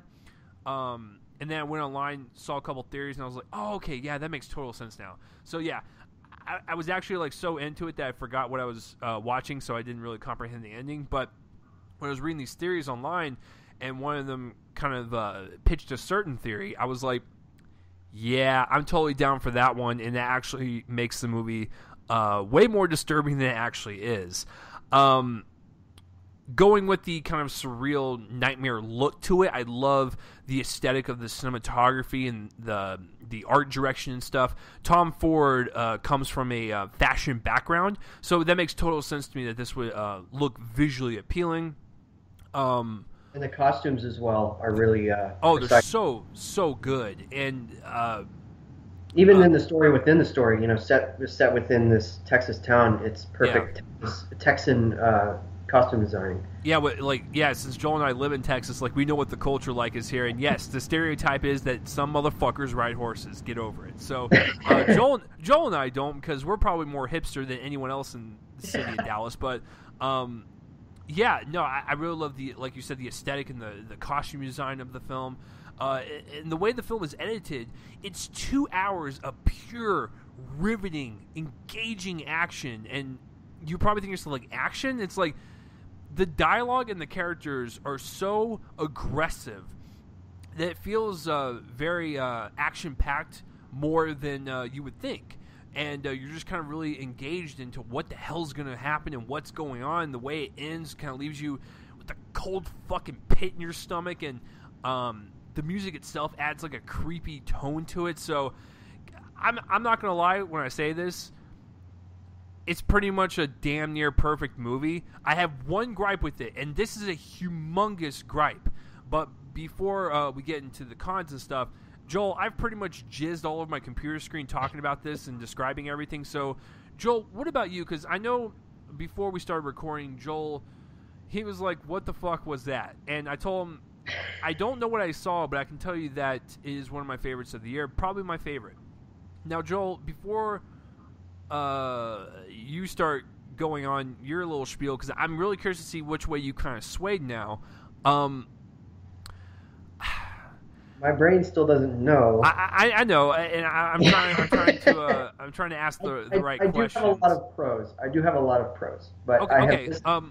Would you say that this, even with fans like me that are like fans of like a David Lynch or David Cronenberg, that have like that kind of surreal, kind of trippy feel to them, do you think this movie can be accessible to those types of people? Do you think a lot of people would enjoy this type of film, or do you think it's just too goddamn weird for a normal movie-going audience? Oh, goodness. About 6 people walked out of the theater during the opening. Damn! And then about 4 others walked out about the middle of the movie. So it's probably not going to be very accessible. It's going to be accessible to the people who like David Lynch and David Cronenberg and all these other directors. Going back, I haven't actually seen any of this person's movies, but people are saying this is a love letter to his films. Michelangelo Antonioni from the 60s, who apparently worked in this sort of atmosphere. I do have a lot of pros. So lay them on me, Joel. I would like to hear you out and see if I can answer any bizarre questions. Okay, I'm going to just start with a couple of the performances, and really, unfortunately, it's only a couple of them. I'm not as taken by all of these performances as you are. Ooh. Yeah, so the best performance in the film for me is easily Michael Shannon. Yes. Who is excellent here. And actually, he's in my running for Best Supporting Actor. I think that he is so funny. By the way... Yeah, he's really funny. This movie is a black comedy. Yes. I'm convinced of it. And I was convinced of... That's one of the only things I'm convinced about. But anyway, so it is a black comedy. Whether it's funny or not, I will get to later. So, Michael Shannon, great performance. He adds so much character to this character that I'm wondering if it was even on this, if it was even on the page. But all of the developments surrounding this character suggest a very sad person, but he's really funny. He finds the humor. He finds the pathos in this guy who's just trying to do his job. Of course, we have to understand something about his character, that he's fictional, but I'll get to that later later on. But nevertheless, it's an interesting character. The other performance is Aaron Taylor Johnson, who I thought was really menacing in a character that I did not like watching at all or following. Well, yeah, he's a piece of shit. Nor did I really find him very interesting as one. But anyway, it is a very twisted character, a very one-note character, but he's good in it. He's good as this character. And then the other positives that I'm going to say are design elements. Oh, and yes, the fact that I skipped over somebody in the cast list is very indicative of something. But Oh shit! Yeah, I'll get to that person later. Guys, Joel and I are about to go to war. This might be the most heated debate we have on the show. This is one of the most. This is the movie that I'm probably the most conflicted about this year. Anyway, so the design elements are all pretty tops. I really love the cinematography. Seamus McGarvey is a master. Avengers. This guy is. He shot We Need to Talk About Kevin, which I talked about earlier. He shot the Avengers. He shot the first Avenger. He shot Anna Karenina. Anna Karenina, which had some of the best cinematography of that year. And in fact, I think it might have won. I might be remembering incorrectly for me. Anyway, really great use of color and texture. The textures in this movie are very interesting. And Abel Korzeniowski, I have no idea how to say his name, but he did the score, and it's a beautiful score, very, very weird score. It's kind of unpredictable, and all the design elements are really tough. Like I was talking about, the costuming I'm going to nominate this in my awards for costuming. However, sort of negative I am in the rest of my review.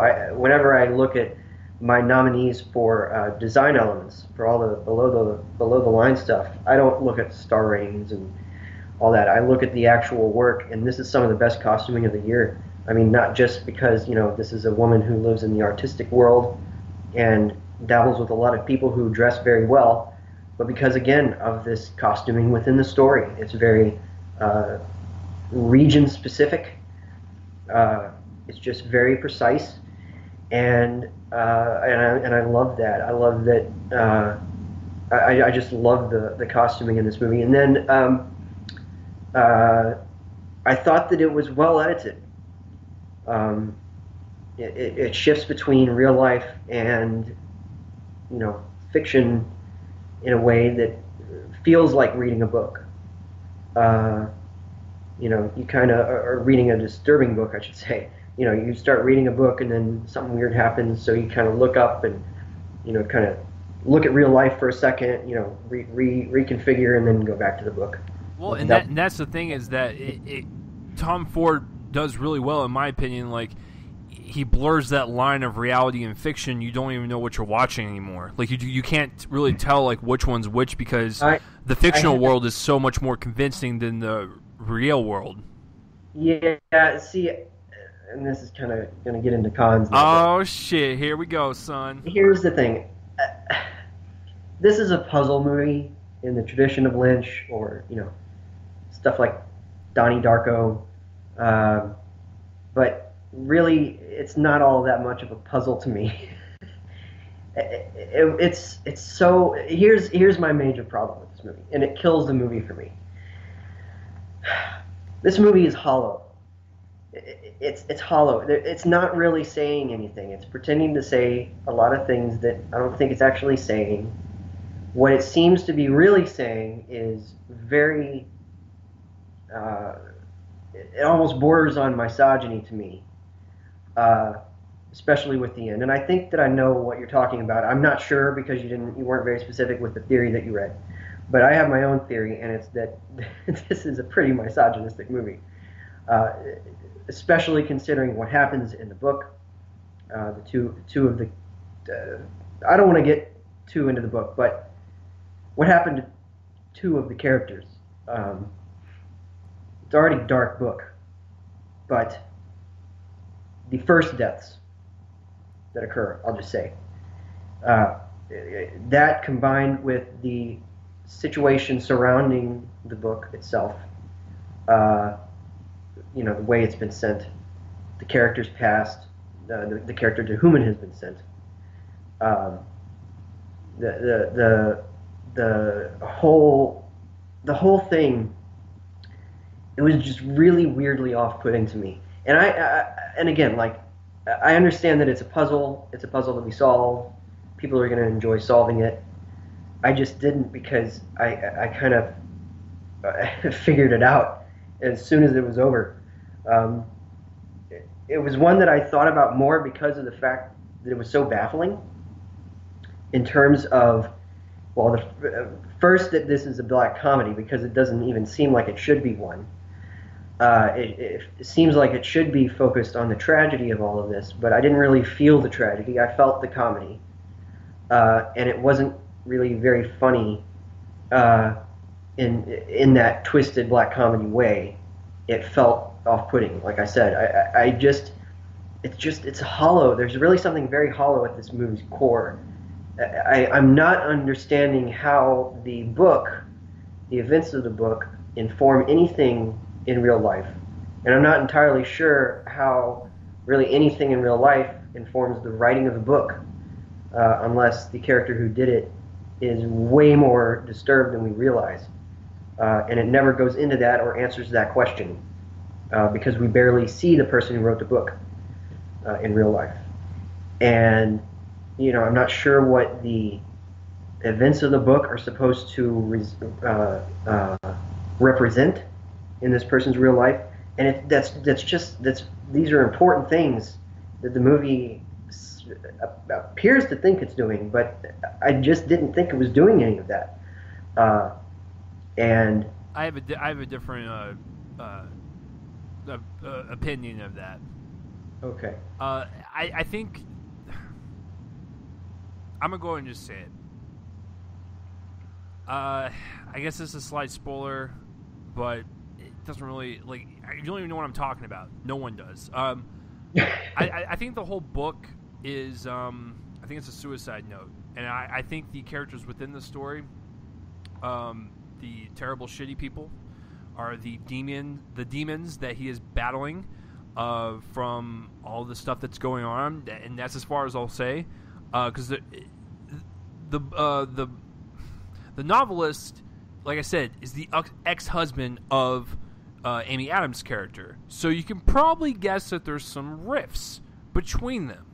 So let's just say this. The book kind of highlights how he is feeling towards his relationship with her, and what he's battling within himself, and how he can't really cope with it, and whatnot. That's what I kind of gathered from it.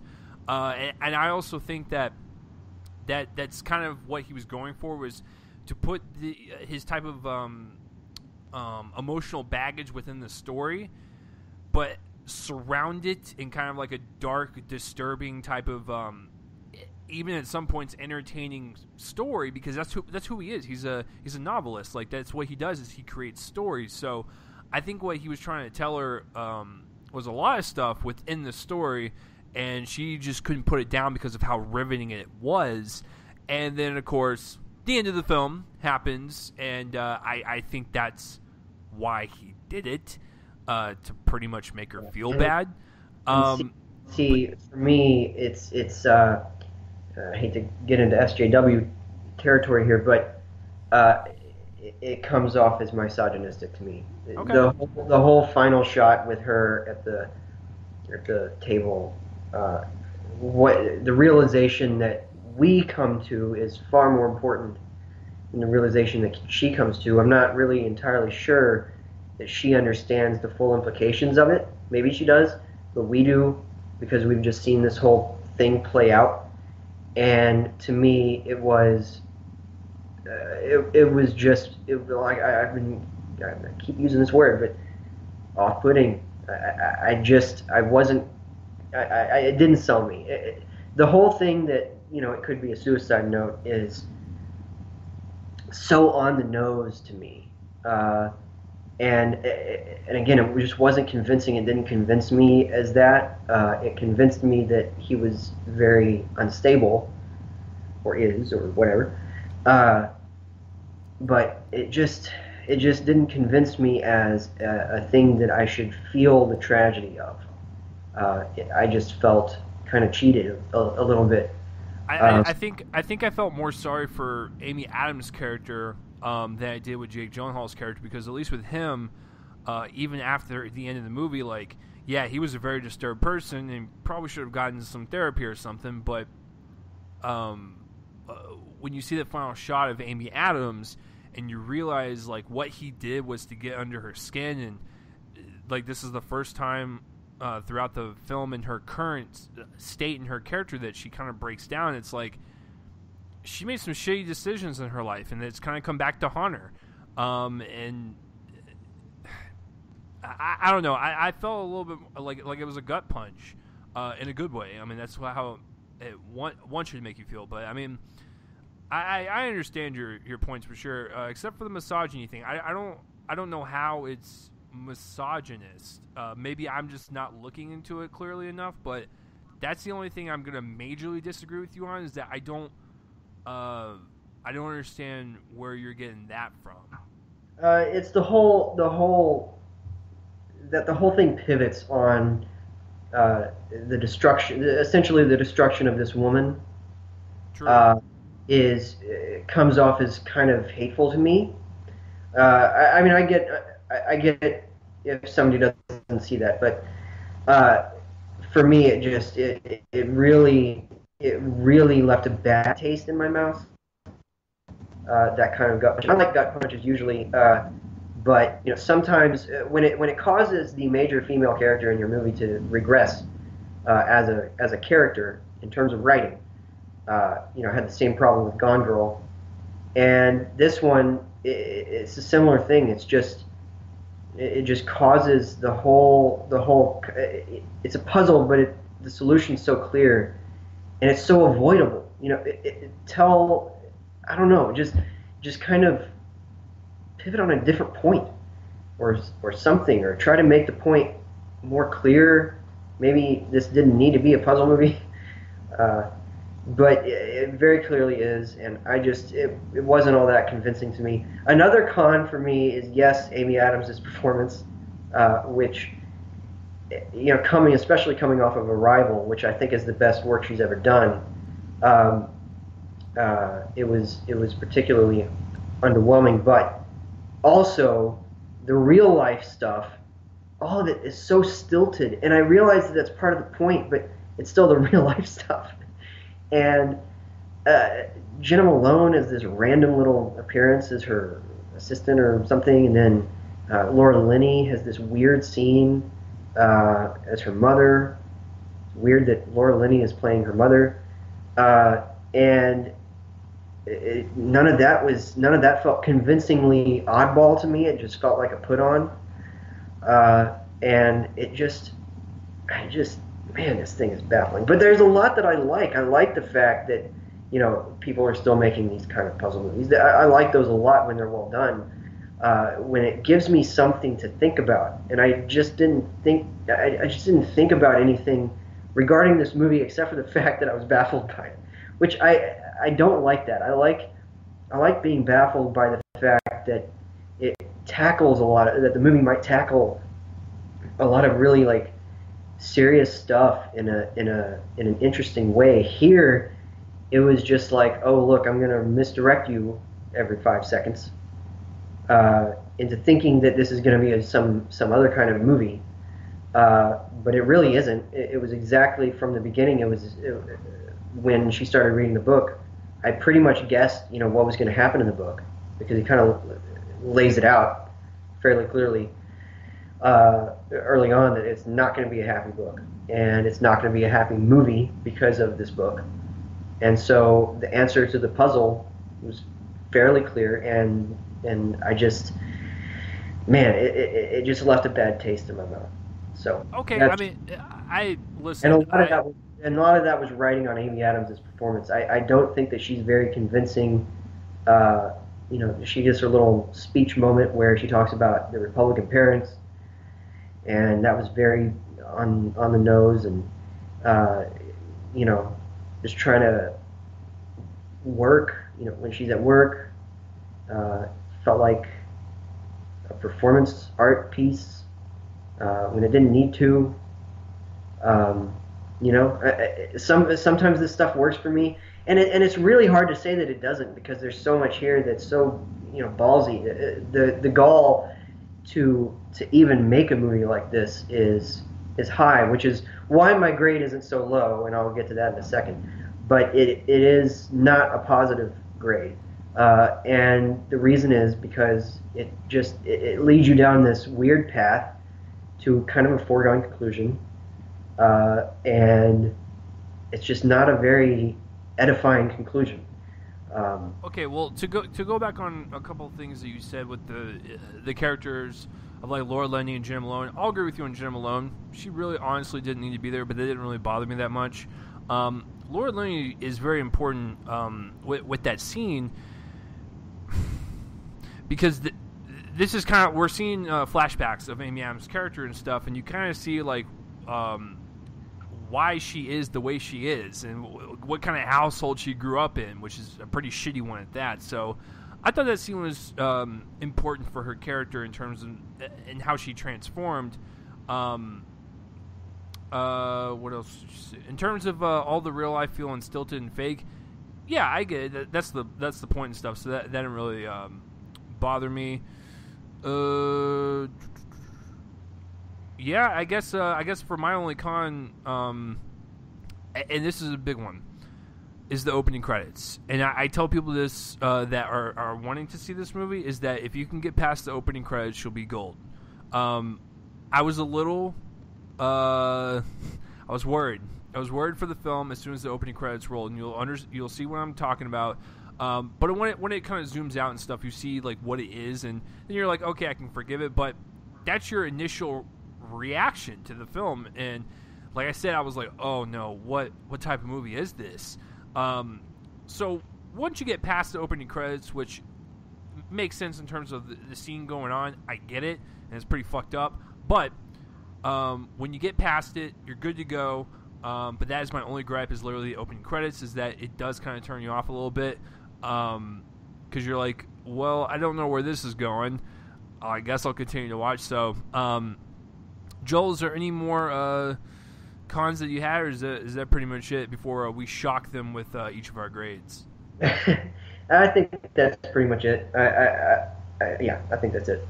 Okay. Well, for me, I think it's a very bizarre, surreal experience that I definitely won't forget. One of my favorite theater experiences. It was just so gripping from start to finish.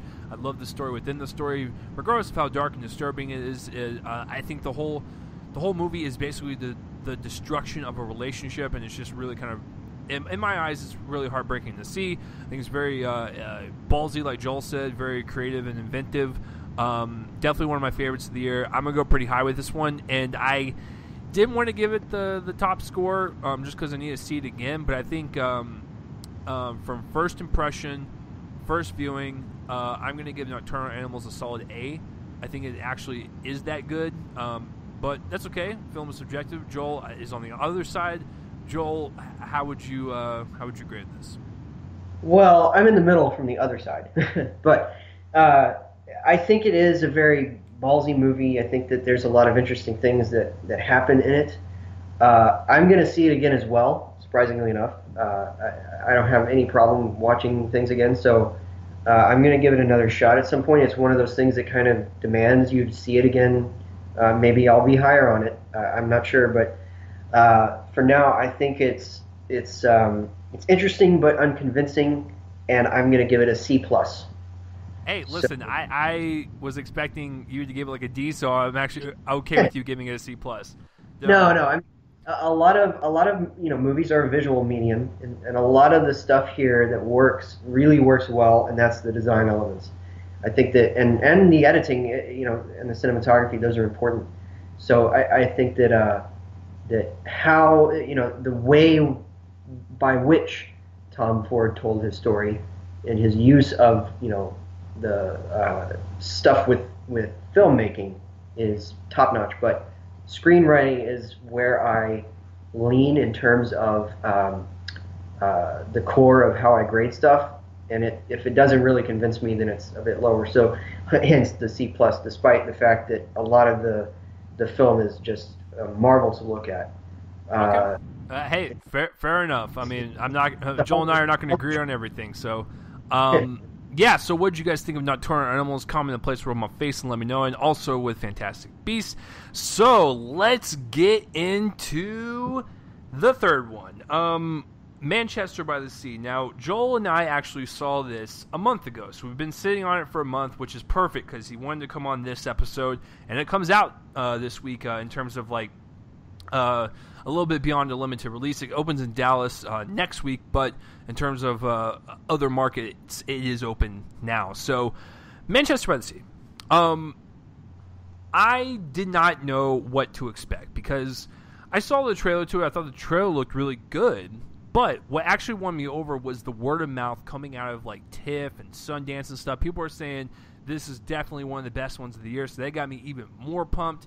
And I love me some Casey Affleck. Listen, I like Ben a lot, but I think Casey needs to get his due, and I think this is the film that will actually project him to get his a little bit more noticed by people. I like both Affleck siblings and stuff. I think Casey's the better actor, and I think Ben is the better filmmaker. If you guys have not seen Casey's mockumentary, I'm Still Here. Which includes me. I need to see that really bad. It's so good. Like Joaquin Phoenix, that's the one where Joaquin Phoenix plays the stunt where he becomes a rapper, and it is just so fun to watch because it's not real, so it just makes it even more fun when it's fake. But yeah, I was really looking forward just from the word of mouth, and I can tell you guys this right now. It's still in my top 10 somewhere. It's not my top 5, probably my bottom 5. Still a good thing, though, but I still think it's a very well-done film about loss and grief and just how people cope with things like that and how you need to accept it and move forward in your life. So, yeah, I'll lead off with that. Joel, before we get into the pros, what were you expecting from this film, and were you hyped from the word of mouth or the trailers or whatnot? So just tell me about your anticipation for it before you and I walked in there. Oh man, it was high. I'm just gonna give this away. I don't have any cons, so I'll just skip that. I won't give it an A plus. I'm actually with Joel on this one. I actually only have one slight con. It's not even having anything to do with the movie, and I'll explain myself. But yeah, I'm not going to give it an A plus either, but I will rank it very, very high. But anyways, continue on. And it's not in my top 5. I think I've got it at number 7 or 8 right now. So that's out of 200 and something movies that I've seen, that's pretty good. And we've still got more, but nevertheless, I think it's going to stay up there, and it might even move up the list. More thinking about it, but it was high hype for me. I was a huge fan. In fact, I was such a fan of the director Kenneth Lonergan's previous film, Margaret, which was the film that was made in 2005 and then saw a bunch of legal stuff happen to it that made it not be released until 2011. And that is right now, I think, my number 2 of the decade so far. And this movie, it's such a great film, and I was super stoked to see what he could do with less legal problems. First of all, I was excited that a movie was going to come out directed by him and written by him within the time frame that it was made, and yeah, I love this cast. I love the story that it tells of this New Englander family that that is just the family dynamic there. I mean, it just looked fascinating and incredibly well acted. I was just so excited. I had been excited, I think, since it was announced. I can't remember if it was announced before it was being made or during, but I know that it was announced, and then I was just like right off the bat excited that he was getting together with Casey Affleck and telling the story. And then as the cast filled out, I just got more excited and more excited. It was somewhere near the top of my anticipation list this year, and in no small part due to Margaret. If people have never seen Margaret, please go out and buy the Blu-ray. Blind buy it if you have to. It has both the theatrical version that was released in Chicago for a week, and also the extended cut, the preferred cut, as Kenneth Lonergan calls it, that's about half an hour longer, and that one's about 3 hours. So it's a time investment, but it's a great film. This one is a great follow up. Anyway, I'm going to get into that later, but yeah. Listen, I've seen 2 movies with Joel. We've picked him pretty good, but I've seen 2 movies with him so far this Oscar season, and both times we've looked at each other going, God damn it, this was great. So with the other one that we saw, just to pause for a second, is Moonlight, which is currently my number 1 of the year. So everybody needs to go see that. Yeah, Moonlight. Joel posted something on his Twitter that is the most true about Moonlight that I've read so far. He said that this is a movie ahead of its time, and especially the time we're living in now, it fucking sure is. So, I really appreciated that one. But Moonlight for sure, guys. If you guys have not seen that, Joel and I highly, highly recommend that shit. So, with Manchester by the Sea, though, going into the pros, because I'm just like with Joel, I just have one little comment there. It's just a little itty bitty one, but it is a huge factor in terms of how I grade my movies. But going into the pros, the one thing I really appreciate about this film for this one is the realism of it. I love the fact that these actors are deeply involved into their characters to where I felt like I was watching my fucking neighbors or something. Like we get plopped into this random little town that feels very communal, very, very tightly knit. And I felt like I was watching real-life characters going through these situations and whatnot. And when you pair that with the brilliant and damaging performance of Casey Affleck, who is a hardened soul throughout this entire film, who's got a little bit of a sarcastic attitude, but when you realize what his past was like, you understand that. And with his kind of reserved performance a little bit, fueled by the realism of the characters in the story, it was just a joy to watch. I felt, even though it's very devastating in terms of subject matter, I felt, like I said, the grounded realism that Kenneth Lonergan, is that what you said? Yeah, Lonergan, yeah. Lonergan, the way he kind of just constructed that, and making it feel like real characters that Joel and I have probably bumped into on a daily basis. So that's probably my biggest compliment, is the realism in Casey Affleck's performance. And don't stunt. The kid's name, Joel, what was his name again? Lucas Hedges. Lucas Hedges. So that was actually Joel's first words when we were walking back to the car. He was like, Lucas Hedges was my favorite part. And I was like, yeah, he was really damn good. He plays the nephew of Casey Affleck. And the basic story is that Casey Affleck, his nephew, played by Lucas Hedges, his father dies, a.k.a. his Casey Affleck's brother, played by Kyle Chandler, and so he basically goes to try to work out all the legal stuff, and he tries to communicate with his nephew and all that stuff. So that's pretty much the basic story. That's all you need to know. But also, with the kid's performance, Michelle Williams, she is literally in the movie for 3 scenes. 3 fucking scenes. Well, I guess 4. But anyway, she's not in the movie that much. But what she adds is very important for Casey Affleck's character. Because like I said, he's a hardened dude. He doesn't like to open up to anyone. But when he's in front of her, who is his ex-wife, by the way, he really starts to open up. And he breaks down more than ever. And she's the only person that can reach through to him. because of what happened in their past and stuff and why they got divorced and split. So her performance is really kind of nuanced and really kind of penetrates into Casey's character and really kind of makes his character more well-rounded and whole versus, just a fractured soul. He's got more to him. So the performances are out of this world.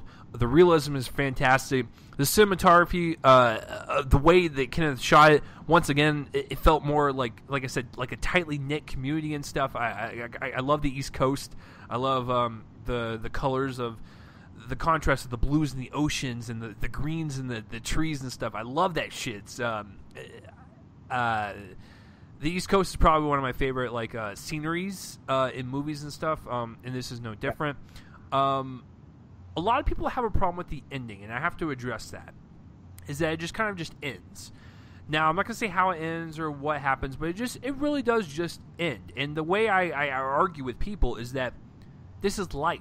This is how life happens. A tragedy or something really happy might happen in your life very suddenly, and you got to deal with the repercussions, and you pretty much just have to accept it and move on, because guess what?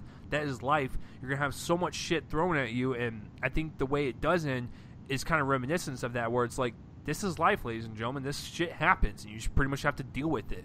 So I didn't have a problem with the ending. The music is a very crucial part to the film. It almost felt like a very old school type of film from the 50s almost, or like 60s era. Like it was very kind of, like I said, old school. Like I don't know how to describe it. Maybe Joel has a better way to describe it, but yeah, that's pretty much all my pros, which that's pretty much the whole fucking movie. I will say this, that Kyle Chandler, he is good, but he still doesn't compare to everyone else, and that's not really necessarily a bad thing. He is very serviceable, and he does his part very well, but I will say, if you want to look at a slight weakness, it would just be him, who is very good, compared to the others, which are fucking excellent. So it's the best cast of the year, I think, or one of them. It's a very good ensemble. So that's pretty much all my pros, which, like I said, is pretty much the whole fucking movie. So, Joel, what about you? What about this movie moved you the most? And can you please just pretty much say the same thing as I did about the performance, and say how they're just out of this fucking world? And I will tell you guys this right now, and I'll let Joel speak. Casey Affleck will get nominated for sure. And I was walking with Joel after the movie, and I told him straight up, we know which scene they're going to use, because it is the most crucial scene for his character. So yeah, I think Casey Affleck can get nominated for sure. So Joel, what about this movie moved you the most, and what would you say is your favorite aspect about it? Oh, my favorite aspect is the editing. I think that we talked about this after the movie. It was so unique, because what it did was it introduced memories. Try to think of it this way, like when you're just kind of walking around and you think of something, you kind of, and it's sort of the same way with how Nocturnal Animals dealt with reading a book.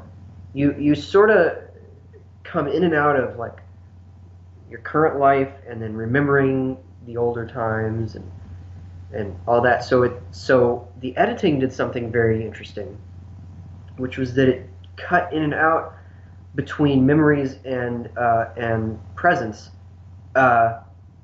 without any sort of warning. Like it wasn't editing that was trying to be editing. It flowed so naturally.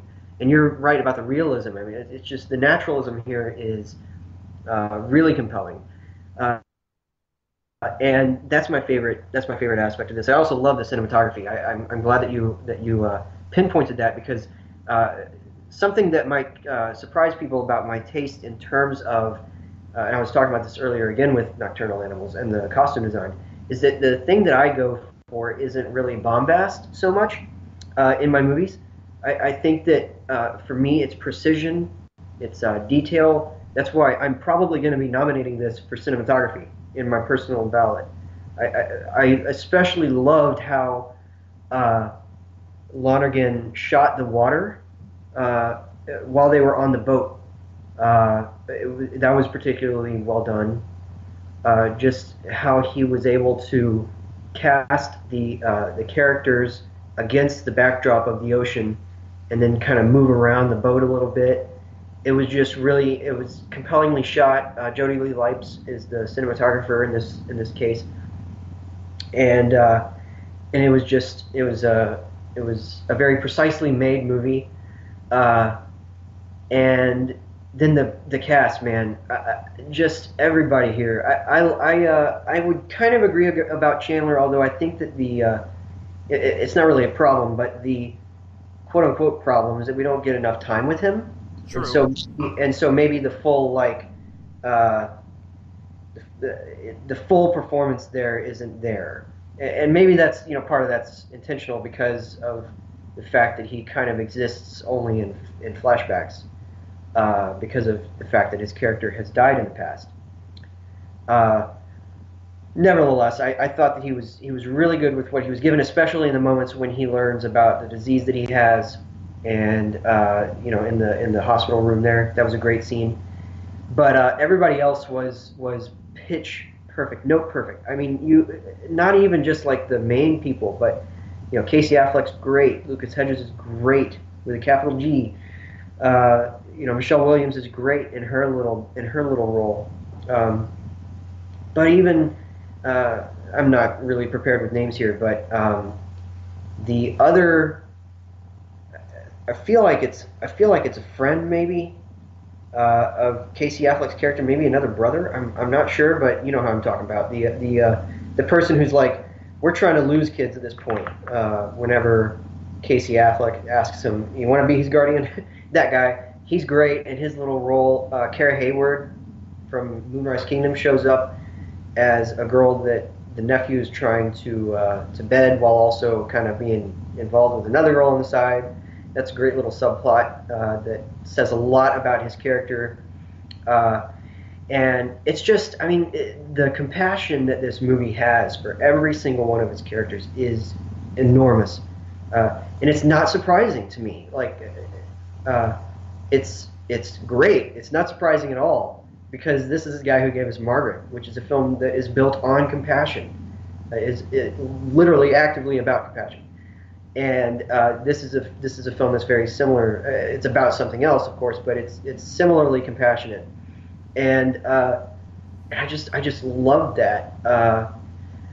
More pros. Let me think. The score, as you were saying, was a very very good score. It didn't like it complemented the movie without telling us how to feel. Yeah, which I feel like it's very important. Yeah, which is very important to movies like this, which are occasional. It's not a melodrama, but occasionally dealing with melodramatic material, like Casey Affleck's past. Which is a melodramatic reveal without being over the top.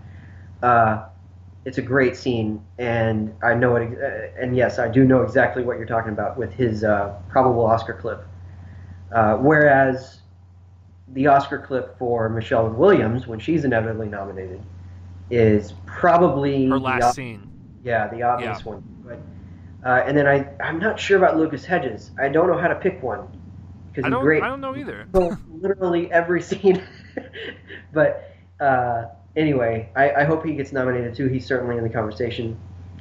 And yeah, I mean, it's just such a. I really have nothing wrong with this. There's nothing wrong with this movie. I just. So I'm going to skip the cons section. I'm actually going to give my grade at the end of my little spiel here, because I don't have anything else to say at the end of this. This is my whole thing, including the conclusion. But. Yeah, again, like I said, it's such a compassionate movie. It understands its characters. It's naturalistic about them, without seeming like it's trying to play naturalistic.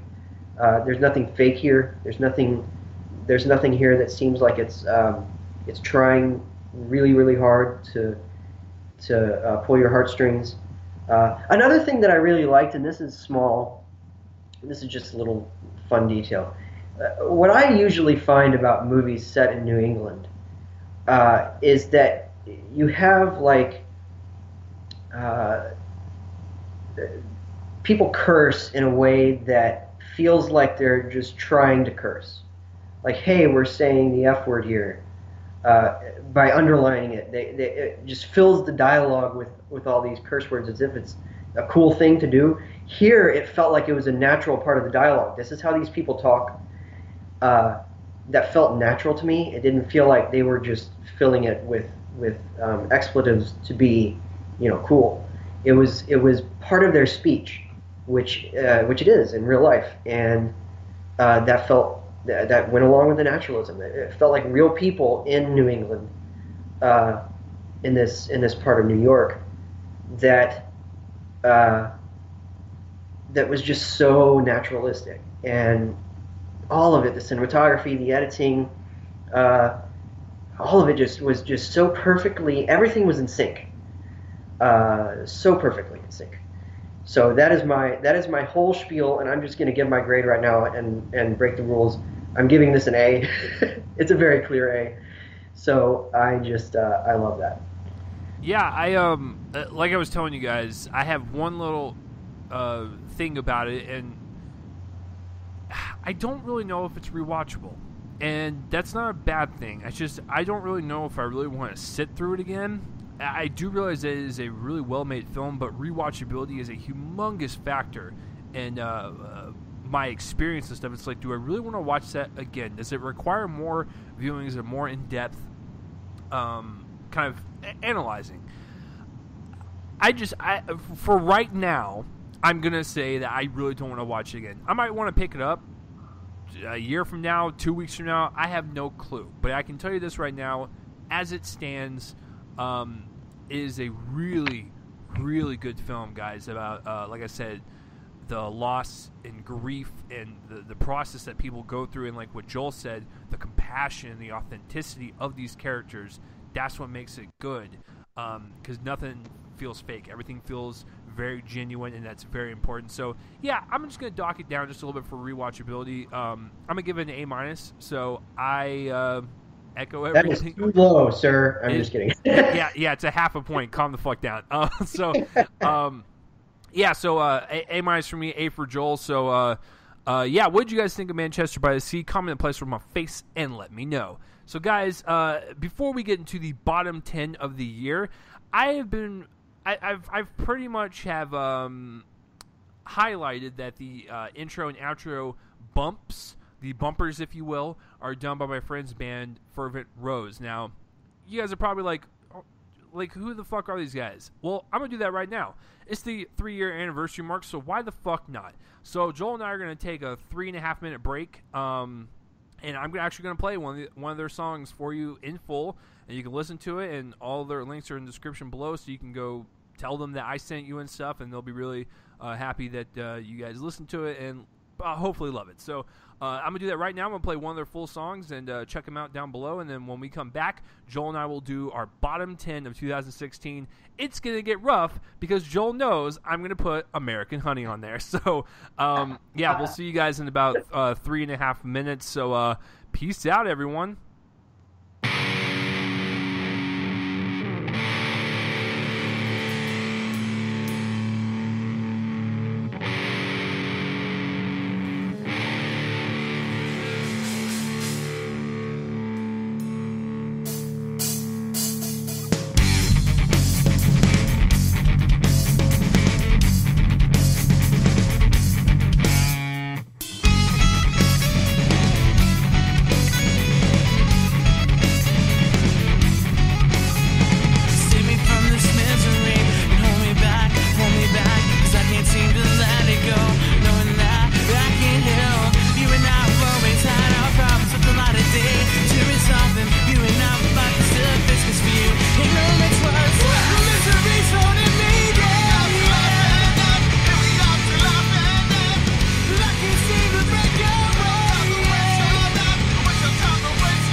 that is Fervent Roze. That is the band that I keep hyping up for you guys. So there you fucking go. And yeah, they came out with some new stuff a while back that I listened to. It's really good, guys. Like I'm not even joking when I say it. Just because we're friends doesn't mean I'm biased. He's seriously one of my favorite bands that I kind of know on like a low level, like a friendship level. So so there you go. I've been harping on it for 3 years, so there you go, guys. So now we are back, Joel and I. We're going to be doing our bottom 10 of 2016. This is going to be a this one's going to be a doozy. I'm sure we might have some similarities, but for the most part, I think we're going to have some arguments for sure.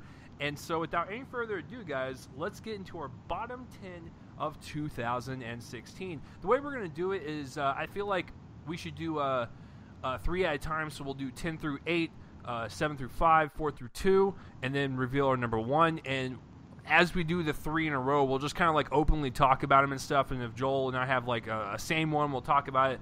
I'll be curious to some of his picks. We'll be curious to some of my picks. So, Joel, are you ready to do this, man?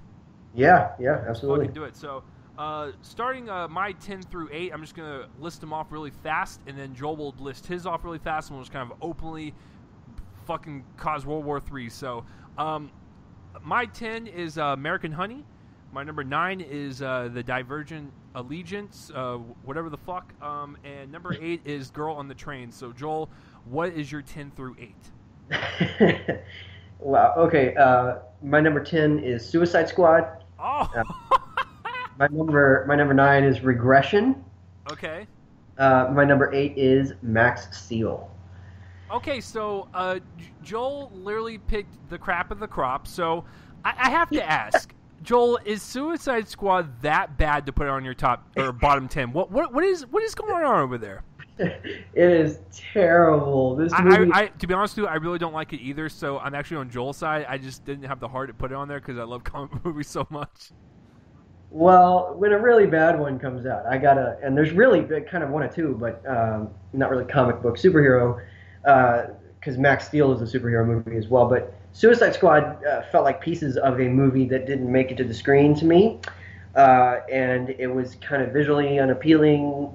None of the performances really worked. I'm going to give the extended cut a shot when I can buy it on DVD, or Blu-ray, I should say. But yeah, I mean it's just really, really a poor work from David Ayer, who I like as a director. I've seen some stuff from him that I like, but this is not one of those things. I mean, it's pretty bad. Don't get me wrong, but I'm still kind of shocked you put it on your list, like, because I will say that out of all the 6 that have come out this year, Suicide Squad, without a fucking doubt, is the bottom one. But I think I liked every other one. This is the one that I did not like, and I certainly. I listen. I'm a little confused at your pick, but Joel, are you having an aneurysm right now, knowing that I put American Honey on here?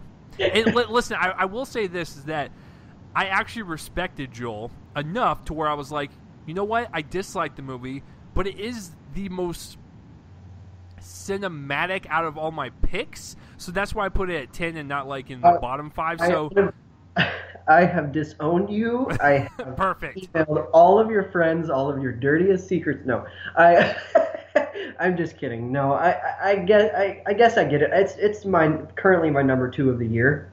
Listen, I told Joel this. The reason why I dislike it so much is just it's 3 hours that leads to nothing. And now Joel's going to refute that. Good for you. It's subjective. I love nocturnal animals with a passion, boner. So, but with American Honey, the cinematography is somewhat kind of sweeping and beautiful, but at the same time, I didn't care about any of the characters. It was way too damn long, and it didn't really add up to anything. I don't mind open-ended movies, and I don't mind movies that don't give you anything and you have to comprehend it on your own. I get that. But this one was a fucking bore fest from the fucking beginning. So, Joel, I respect you, buddy, but no fucking thank you. I don't want to ever touch this movie again. It's probably my least favorite A24 film this year. So That's why it's my number 10. Joel, I have to ask you about regression. What in the fuck is that? Okay, so yeah, regression. Well, first of all, yeah, American Honey is my number 2. It's quite literally a slice of life, a slice. Sure it is. I think it's. I like all the characters. Anyway, sure it is. Regression is very, very small. It was made, I think, back in 2013 or 14, and it was supposed to be released around then, but then it got delayed several times because the Weinstein Company. Yeah, I don't have to have a reason. It's just because of the Weinstein Company, and. And there's my little plug for them. Don't support them. No, I like them, but I like good movies that they do. This is not one of them. It's a sort of a puzzle film along the lines of Nocturnal Animals. Way worse than that because it's much bigger cheat. But it stars Ethan Hawke as this cop who is investigating the rape of a girl, played by Emma Watson. Who has been repeatedly sexually assaulted by her father, and so he's he's investigating that, and finds that it's connected to a weird religious cult, and then it all cheats at the end, and we realize that it's basically one step up from It's All a Dream. That's one of my least favorite twists ever. This doesn't resort to that, but it's nearly that level. And it quite literally fulfills its title. It's one big act of regression on the movie's plot. So clever. It moves backward. So I got to ask, so your number 9 was what? I just forgot American Honey, Girl on the Train was number 8, right? That's okay because number 9 is pretty forgettable as soon as you walk out and you kind of you feel like that shit that you took earlier was way more compelling. So number 9 was Allegiant, the Divergent series. Listen, first of all, I have a stink on that film because I saw it with my ex-girlfriend, so fuck that. And 2, it is an awfully put together young adult novel film. Listen, I didn't see the fucking second one, but I can tell you that this one, I had no idea what in the fuck was going on. Fucking Shailene Woodley's jumping up walls like a goddamn I don't know, fucking anti-gravity shit, and she's going over the wall, and she's like, oh my god, and then everything's gonna be revealed and stuff, and it was just poorly written. I didn't give a shit about anything. I was like, this is so fucking bad. I wasted fucking currency on that, actual money. What the hell? So yeah, Allegiant, no thank you. It's honestly this is a very loose definition of this word, but it's my favorite of the series, and I use favorite with quotations around it because I don't like any of these movies, and now it's been basically made pointless because they're not going to be doing Ascendant. So they're going to be doing. Listen, you know a movie is fucking bad when you walk out of it going, yeah, I didn't really care for that. I don't want to ever hear it about it again, and then you have them drop at Comic-Con. Oh yeah, the fourth one might be for TV. We don't know yet. Like that, and then none of the stars. Shailene Woodley's not going to be doing it. So and the whole fucking acting in that series is so goddamn wooden. Miles Teller looks like he crawled off of his trailer after getting fucked by a hooker and doing some blow, and he's just like, guys, are we doing this? Can I get paid yet? The whole thing about it is just so bland. When you have a pretty good young adult series in Harry Potter and even a pretty good one in Hunger Games for the most part, then you have bland as dick with the Divergent series. It's all the fucking same. It's no, you stop your shit. So I gotta say, it's not as bad as the second one. I'm glad that you didn't see the second one, although you would have been lost. You obviously are lost on it because there was a huge thing that happened at the end of the second one that ruined the movie. But whatever. Yeah, so Joel, I think the real question here, this is the true crime of nature right now. Why in the fuck did you pay money to see Max Steel? Why did you do that to yourself? You knew that it was going to be awful. It's got a 0% Rotten. I think it's got a -2%. So why did you even want to see this? I get free tickets at the theater that I go to, so it wasn't really a money loss. It was just a time loss. But, pretty much. This movie it's inexplicable, and literally because I have no idea what's happening in this movie. And it's based on a toy, and then it doesn't even introduce. Well, it introduces the toy's sidekick, which is this annoying thing that sounds like Jesse Eisenberg, uh, like a Jesse Eisenberg ripoff. And then at the end, it finally actually introduces Max Steel, which is the name of the hero in question. And Andy Garcia is in it, and he's like embarrassing himself. Maria Bello's in it; she's embarrassing himself. Main kid is supposed to be a kid, and he looks like he's 28. It's just absolutely terrible. It's not 0-star worthy, and I will say that only 4 movies on this list are 0-star worthy. That would be F for you, but it's not quite that. Just because it is so baffling, there's some entertainment value to be found in that fact. But it is very, very, very boring, which is not something that like this needs to be. The visual effects are terrible. It's just really bad. Well, Max Steel seems like it would be somewhat fun, unlike the life dead corpse that is Girl on the Train. So let me explain something, folks. I don't mind watching guilty pleasure type movies. I really don't. And I even like something on Lifetime. I like that show Unreal. So I actually do like some Lifetime stuff. However, when you have a movie that is presented in front of you that's about as dull as a Lifetime movie that would premiere at 4 p.m. on a Tuesday while you're getting fucked by I don't know, your dildo or whatever, like, because you live by yourself with a bunch of cats. Listen, Girl on the Train is just off from start to finish. The only thing I will say good about it is that the acting is really well done. Other than that, the twist is predictable. Everyone is so shitty as a person. You don't want to root for anyone. You can definitely tell that Tate Taylor was trying to be Gone Girl so much. Like, he had such a humongous boner for that film, and he's like, guys, I want to stroke this shit. I want to make sure that I create something just like it, because god damn it, I want to stroke my Gone Girl dick so hard like right now. That's what I want to fucking do. No, you don't. Like, stop that. Try to create something different. But I don't even know what to say about it. It's just like a shitty Lifetime movie. So you know what, Joel, out of your 3... For someone like, I didn't see it, but for someone like me who wasn't even a Gone Girl fan, Gone Girl ripoff does not sound very good. So, yeah. Yeah, exactly. So, that's our 10 through 8. Don't need to say any more. My 7 through 5 is basically a video game movie and 2 comedies. So, my number 7, I'm going to go with Warcraft. Number 6, I'm going to go with Dirty Grandpa. And number 5, I'm going to go with Ride Along 2.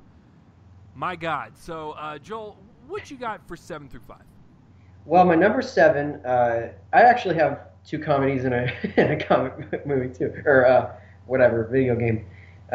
So my number 7 is a film called Fourth Man Out, and I'll explain what that is in a second. Number 6 is Warcraft. Number 5 is 9 Lives. So yeah. Okay, so first question is, can you explain to the fucking listeners what the hell is Fourth Man Out? Okay. This is a very, very tiny movie that inexplicably got some good notices at film festivals back in 2015 before being sort of dumped into theaters, I think in the last week of January. And I gave it a shot because it's an LGBT film, and I kind of want to support that. Just it's a community that doesn't really have a lot of limelight on it. It's getting more in these last few years. But this is a really bad example of it, because what the film is about this guy who comes out to his friends, and then the friends proceed to not believe the fact that he is gay. They just cannot deal with this, and the movie can't either. It constantly makes fun of him. It uses the whole thing with his being gay as an excuse to be objectifying towards women, which is just incredible to me. All of the friends are annoying. None of the performances are good. The thing has the visual look of a low-budget commercial. It's just none of it's convincing. Somehow it's number 7 and not number 3. But it's on the basis of the fact that it was about an LGBT character, I gave it half a star. But it doesn't deserve even that. It's tone deaf, and I really did not like it. So, I mean, that sounds pretty awful, but since we have one in common, we got to go to Warcraft now.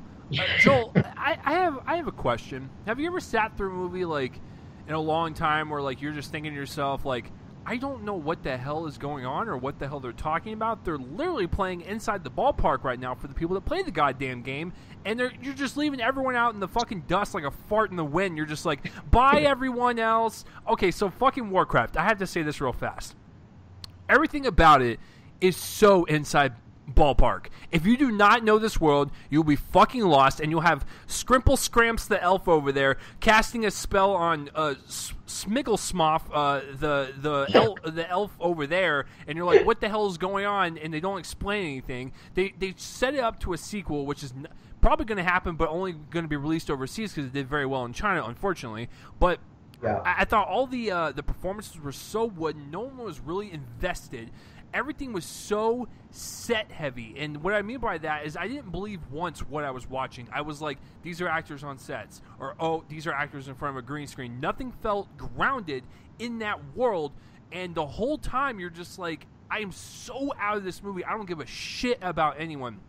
The fight sequences weren't even that well done. The only positive I gave out of that movie was that the orcs, the motion capture CGI was pretty well done. The little hairs on their face or whatever, and the fucking dimples and shit. I like that. That's basically my one positive as well. That's good. The thing that kind of separated from 0 stars is the fact that the character design was good. It's just some of the dialogue is pretty bad, and some of the plot is all over the place, and you can't really like. I'm not a stupid person. I might be, but like, but I couldn't even comprehend what the fuck was going on half the time. And I tried my damnedest to fucking pay attention and listen to all the names they were saying and like who is who and whatnot. And such wasted talent from Ben Foster. I love that guy so much, especially when he has a top 10 movie in my top 10 list. It's like, what the fuck, Ben Foster? And I've loved that guy ever since I saw him in Hostage. But I digress. But everyone in this movie did not give a shit.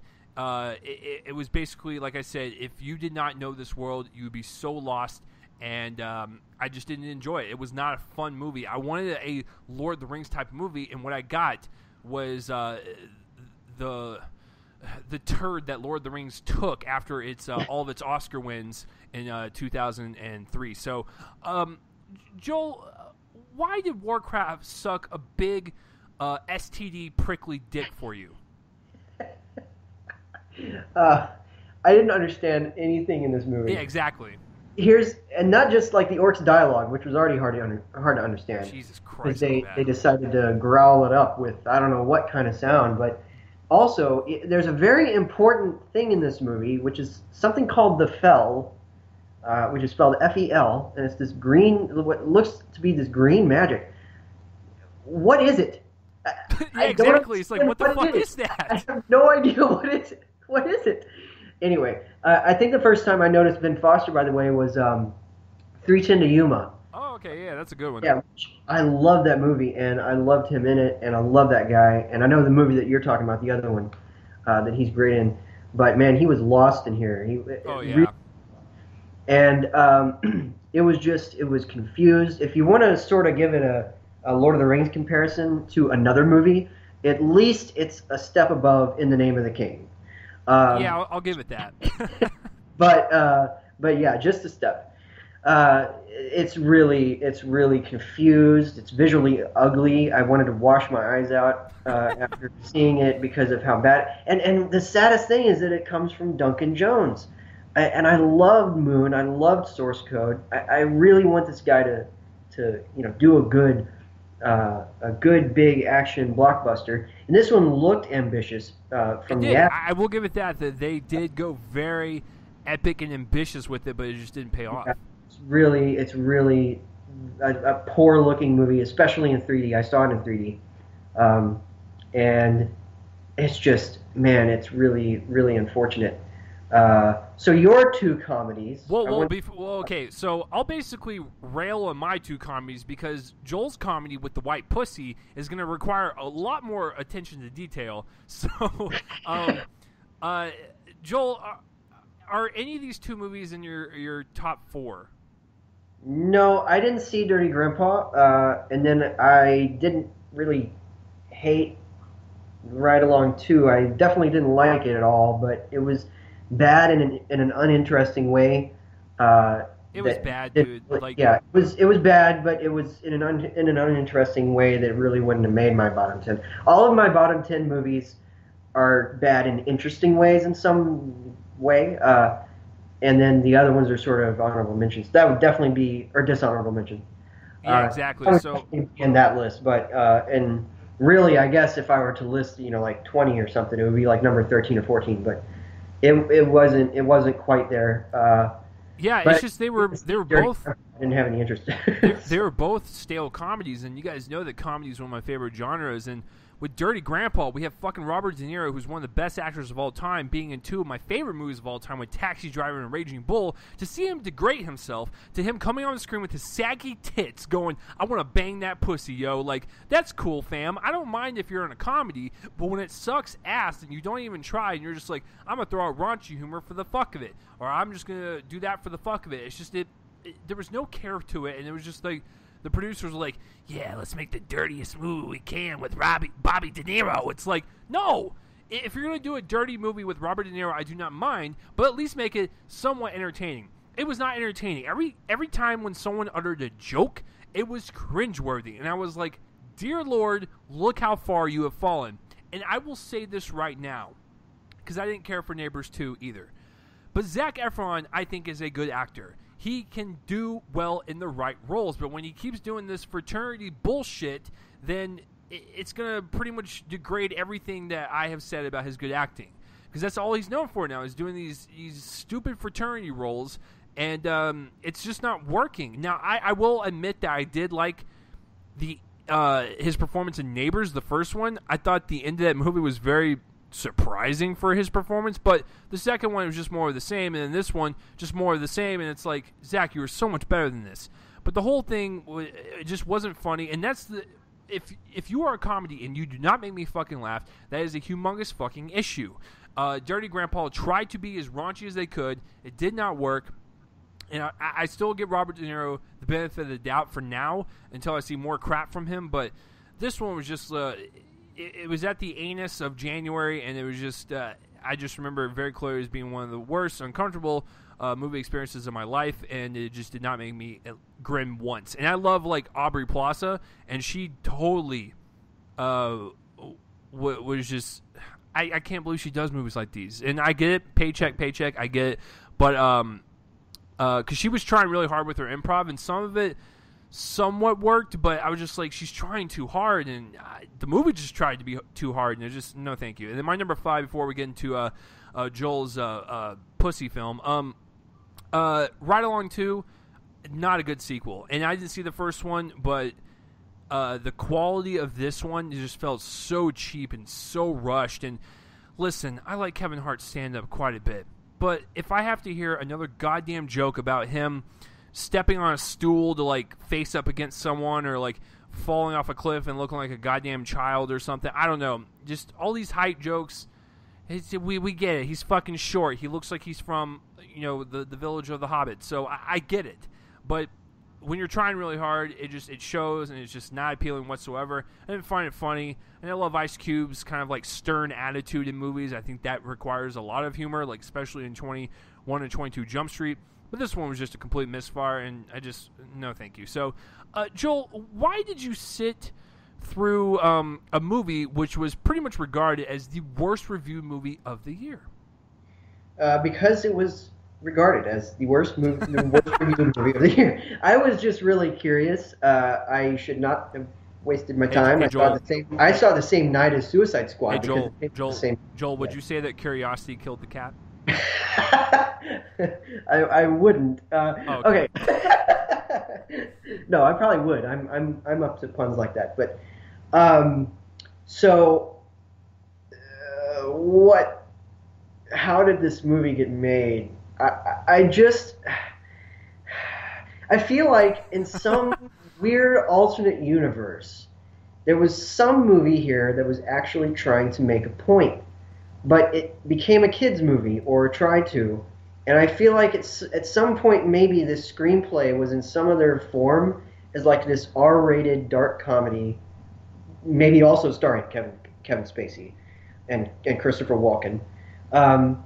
But it was just they tried to make this story of corporate espionage that turns into Kevin Spacey becomes a cat because he needs to learn how to live again, and then at the end it makes it seem like he's going to commit suicide.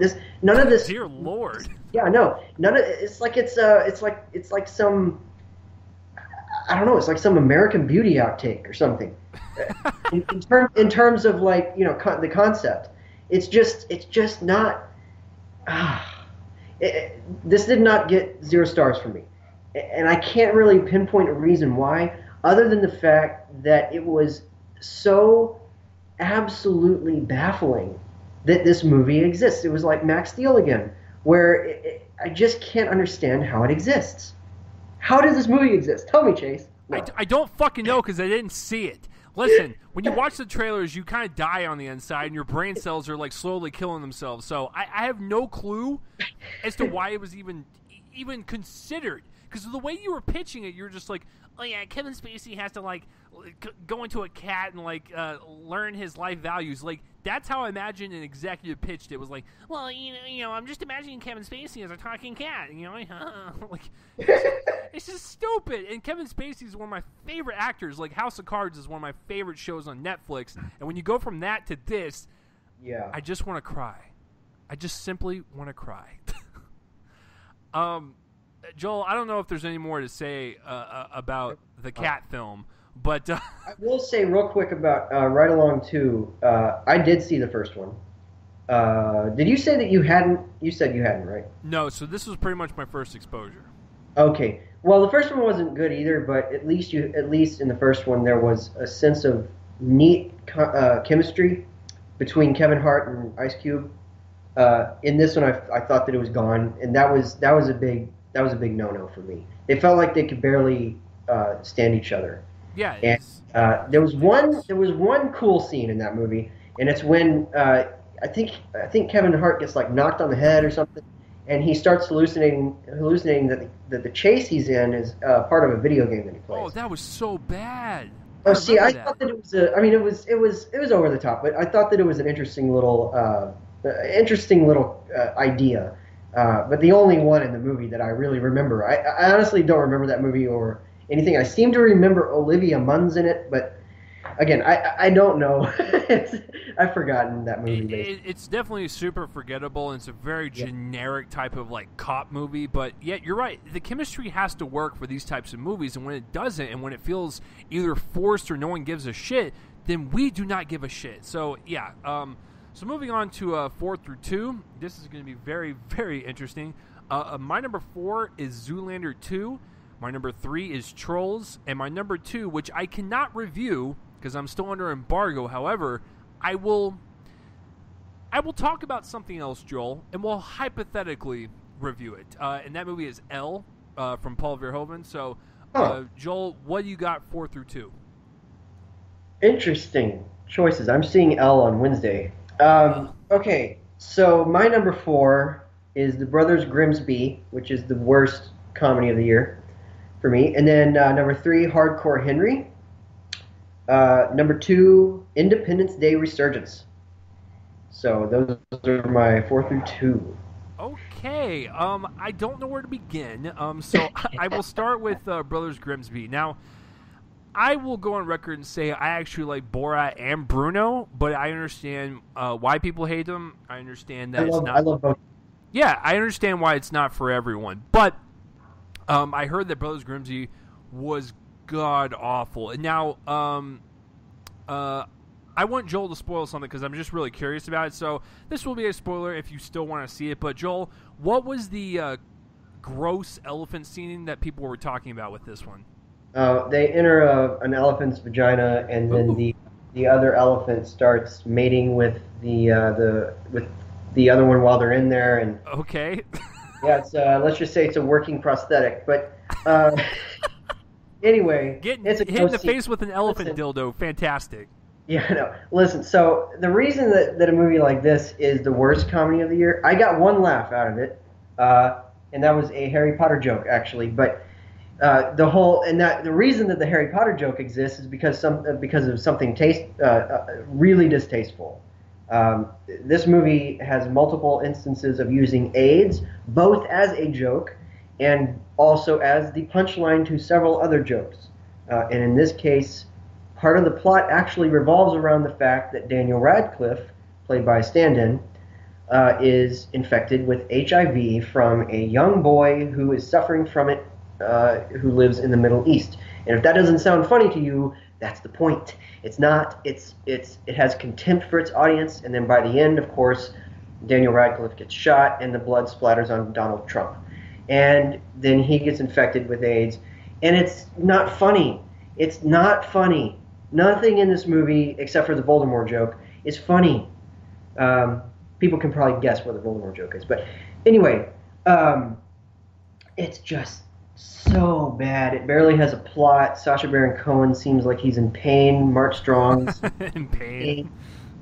Looks like everybody wants to be everywhere else. There's a part of the subplot is that he's married to Rebel Wilson, or Sacha Baron Cohen's married to Rebel Wilson, who when Rebel Wilson is bad, she's my least favorite person working right now. When she's good, she's fine. But I'm not a huge fan of her, and this movie is really does not make her look good. Isla Fisher is in this movie for like 2 seconds because she's Sacha Baron Cohen's wife.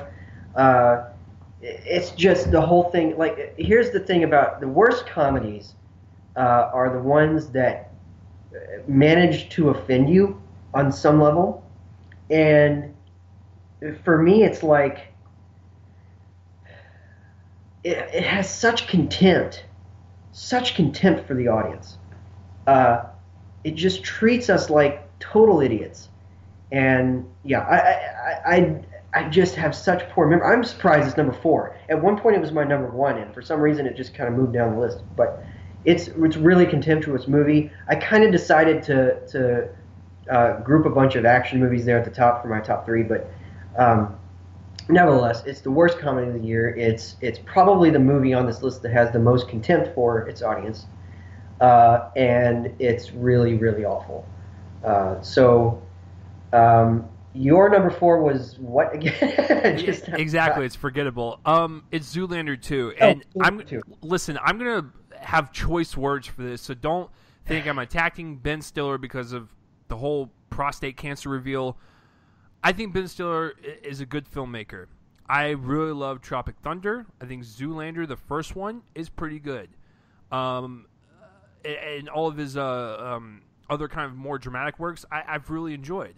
So this is not an attack on his character. But Zoolander 2 was just sad to watch. It was like, it just felt so desperate to try to rekindle that magic that was 16 years ago, by the way. So when you wait that long, what the fuck do you think is going to happen?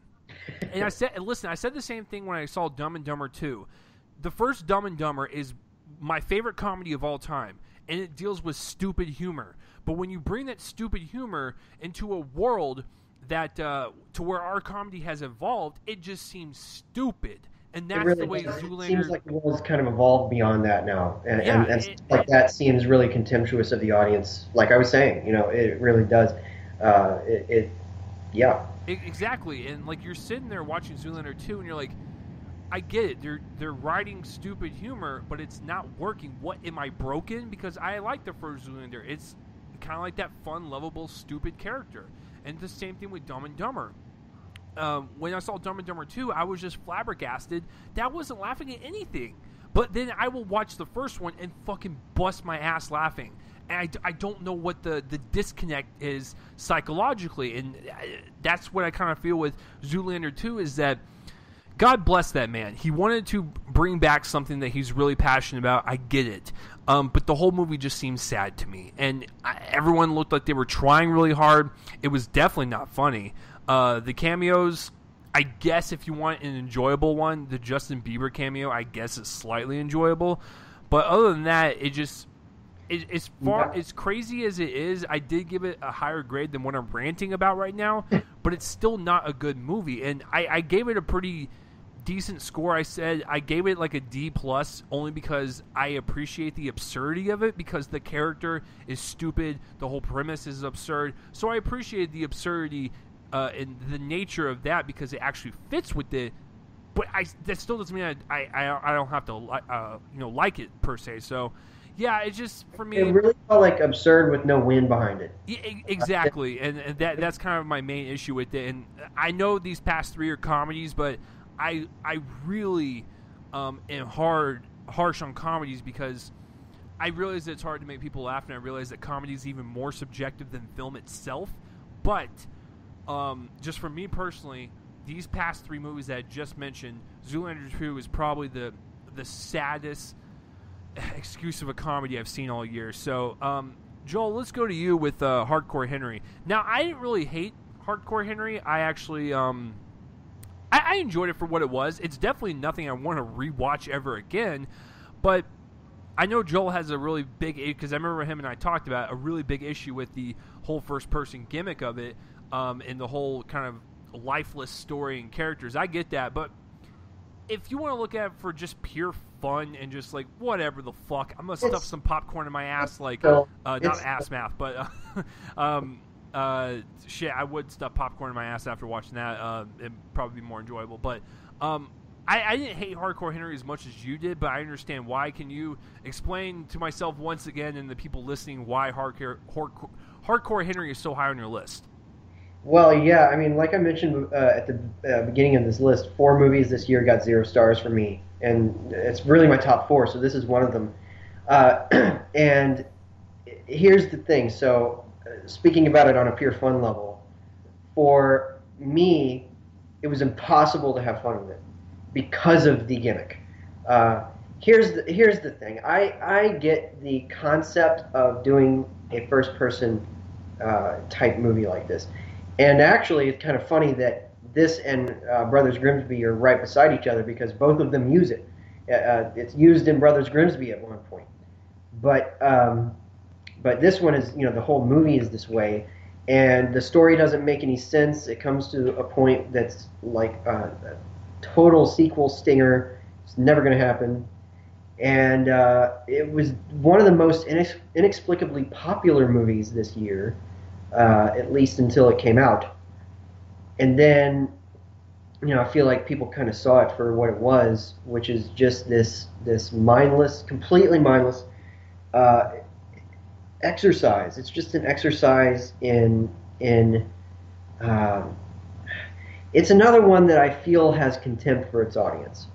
And the reason that I say that is not because I don't think audiences wouldn't kind of get behind this gimmick, is because for me it's just the idea of thinking that this gimmick is anything more than a gimmick. This can only really be used very sparingly, and I think that this is going to be the only time. And I really hope it is, because what this movie does is it puts us into a character that isn't interesting, and then it uses Charlton Copley as this kind of tool. Doesn't make any sense, ever. It objectifies the only female character in here. It tells a story that's completely nonsensical. The villain is this weird voice thing that for some reason is like telekinetic. Never explains why or how that works. But basically, it comes down to this for me, and it comes down to whether or not a person enjoys watching another person play a first-person shooter game, because that's what this is. It's not the experience of oneself playing it, because you're not playing it. Otherwise, it would be a game that you're playing. But if you're watching somebody else play a first-person shooter game, it all comes down to whether or not you find that experience enjoyable. Generally speaking, I find that intolerable because I'm not in control of it, and so somebody else is in control of the movements. It's almost very hard for me to follow the action, and that's what this whole movie is. I was bored. I was infuriated by it by the end of it. And it gave me no joy. Like it didn't give me the idea that it was trying to do something new. It was just, kind of an ego stroking kind of, or something else stroking kind of exercise in just the most annoying, trendy thing that's gonna happen now, and hopefully it doesn't. But man. Oh boy. Well, it seems like Joel is like super depressed, so I will move on to my number 3 pick, which I'm gonna go jump off a freaking building. No, I'm just kidding. Shit. After watching all the stuff that we just went through, why not? Yeah. So for moving on to Joel and I's favorite animated film of the year, Trolls. Here's the deal. I didn't expect it to be good at all. I saw the trailers and I was like, DreamWorks, what the fuck you doing? I love How to Train Your Dragon. I love the Shrek films. What the fuck are you doing? This film is so vapid. This is a film that you put in front of your kid so you and your significant other can rub and tug a good old fuck in the back of your room because you haven't boned in like 2 months. It's a good hour and a half to put in front of your kid to distract them so you can do whatever the fuck else. When you have movies like a Zootopia, Finding Dory, hell, even Sausage Party, when you have these type of animated movies come out this year and they actually have like somewhat of a message to it, and then you have the vapid, lifeless, dull, ironically colorful entertainment known as Trolls, it's almost an insult to the genre. I walked out of that movie going, I don't remember anything. That is so forgettable, and it has no rewatchability factor. I do not, 10 years down the road, want to fucking watch this again. Unlike a Zootopia, where I want to watch that constantly because it is such a smart kids film. And you're like, I cannot believe Disney made something like this.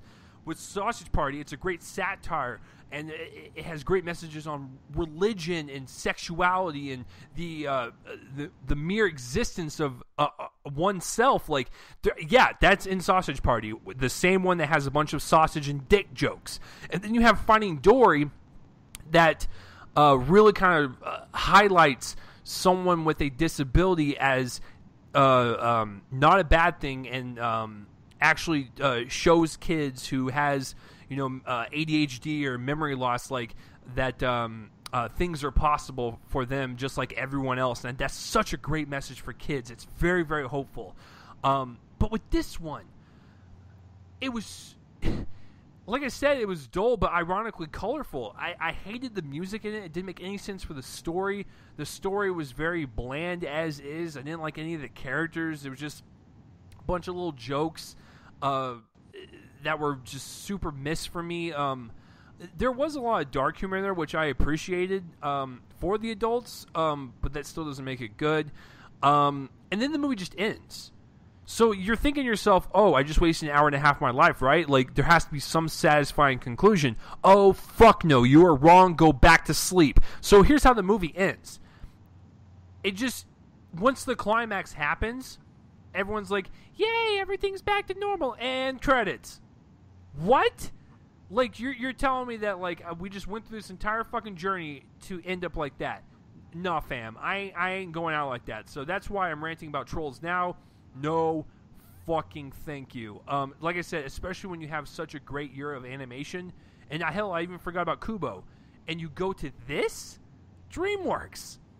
What are you doing with your life? I don't think you understand how smart and how epic and how beautiful those, like, How to Train Your Dragon movies are, or how smart and clever on the fairy tale genre it is for Shrek. And then DreamWorks shits out literally rainbows and cookies just like one of the characters in the film, and this is what we get.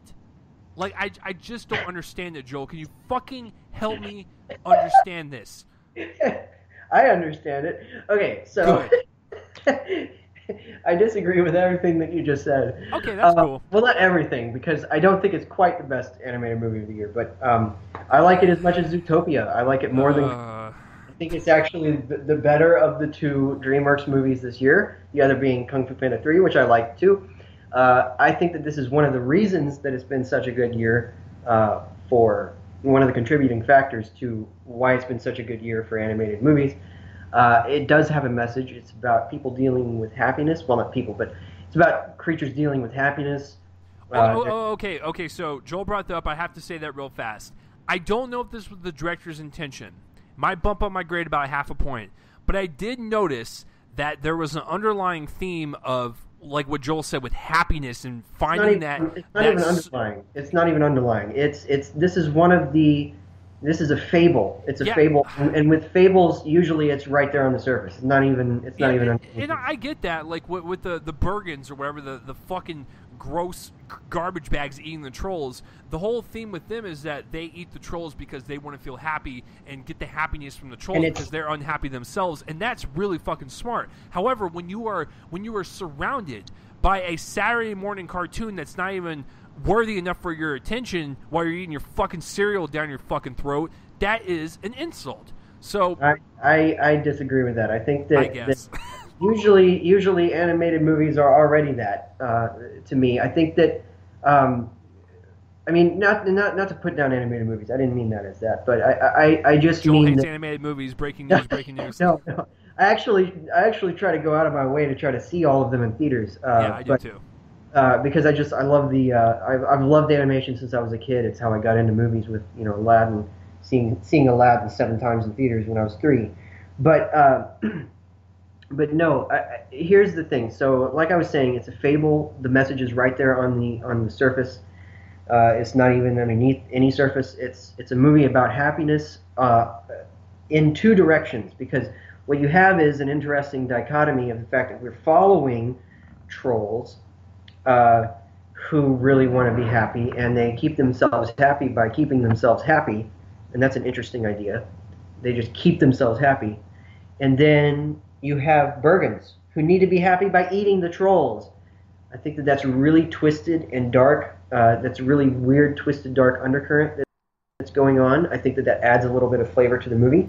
That's the kind of thing that I was brought up on. That's sort of Roald Dahl-ish.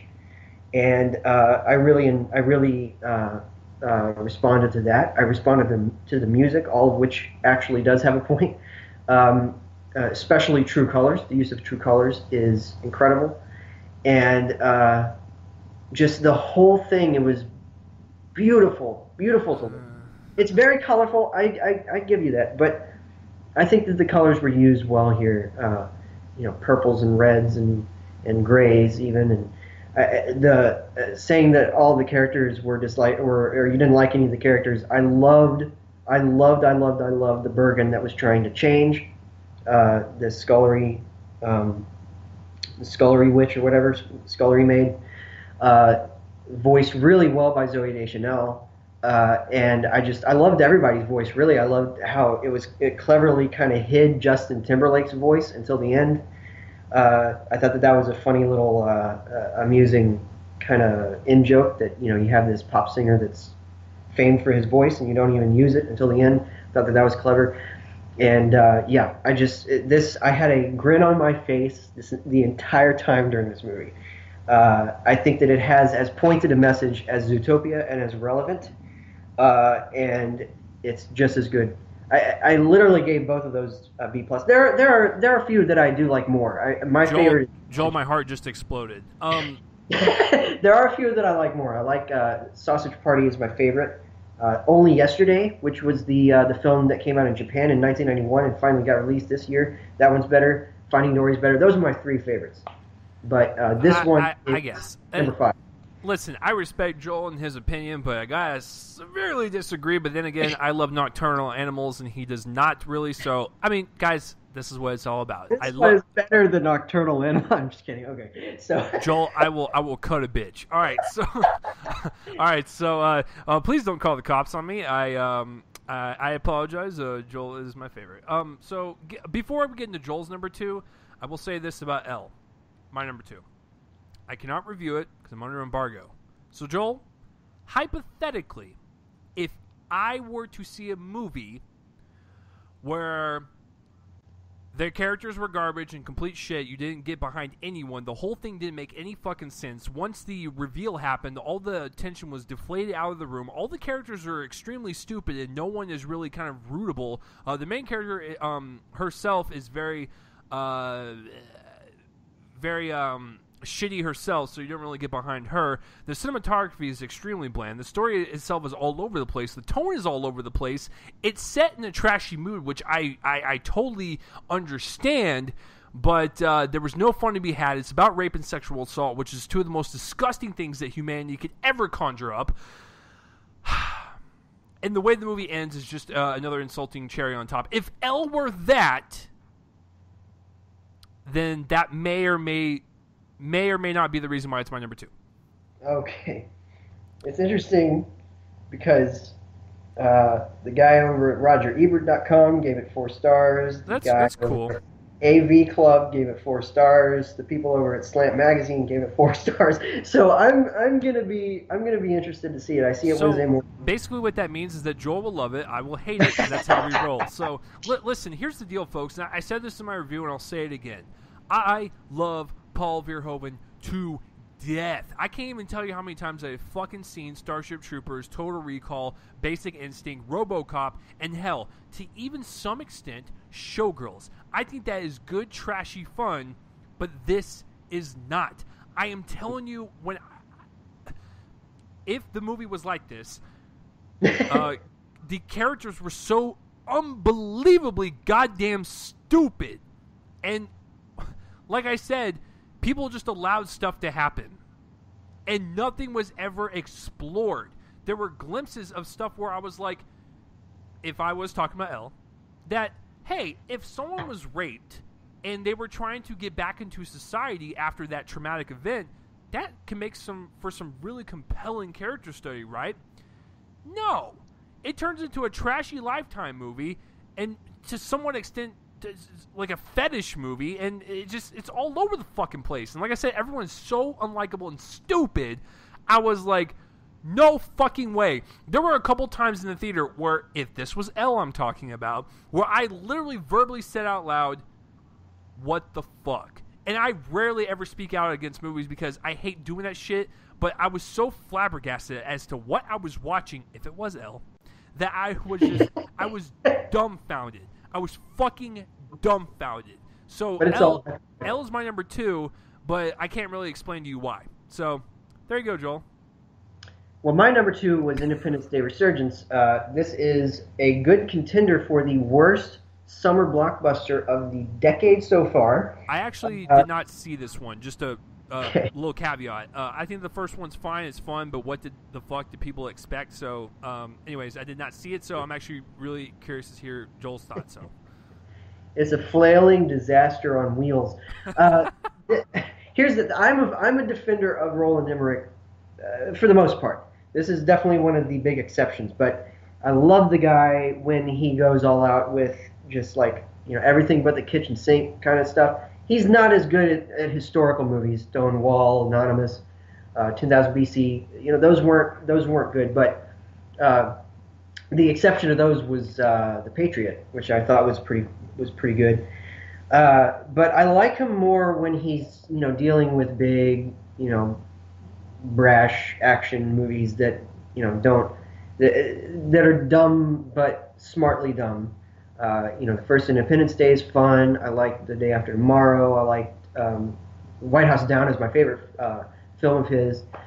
But this one, I don't know what happened, but maybe he worked on it during breaks while doing Stonewall. I don't know. He was just like, hey guys, I'm going to go eat lunch real quick while filming this scene really quick for this other movie that I'm doing. Because even Stonewall wasn't this bad. And this is, the entire movie hinges upon shooting a giant alien in the butt. Before it farts. Can you repeat that, please? Okay. The entire movie is about trying to shoot a giant alien in the butt. Okay, and now that is my ringtone for when Joel calls me now. Thank you for the recording. Here's the thing. So but I didn't finish the phrase. Before it farts something that kills everyone. So it's incredibly bad. None of the visual effects look good. Like if you thought that Warcraft, at least Warcraft had colors. Whatever combination of colors those came in, and however bad they looked, at least there were colors. And this one, all the visual effects look like the same thing over and over again. The CGI is terrible. Somehow this isn't my number one of the year, and it was for some time until I caught up with something. But I'll get to that in a second. But yeah, what I said. It's a flailing disaster on wheels. It is appalling, absolutely appalling. How everything about this movie goes wrong. Everything. Not one performance works. Bill Pullman is like just stumbling through. Looks like he's half drunk. Probably was. I don't know. Brent Spiner's saddled with this weird, it's a gay romance in the movie. We didn't realize he was gay in the first one because it wasn't a point that needed to be made. It felt like it needed to be made in this one. And they don't do anything until, like, the moment that it matters. And it doesn't even matter then because we had no feelings toward any of the characters. Joel, it sounds like a headache. It is a headache. I was watching it in disbelief. Honestly, I was watching it in disbelief. I was sure that I had seen the worst movie of the year. And it almost was. But anyway. So. Okay, so I didn't see Independence Day 2. And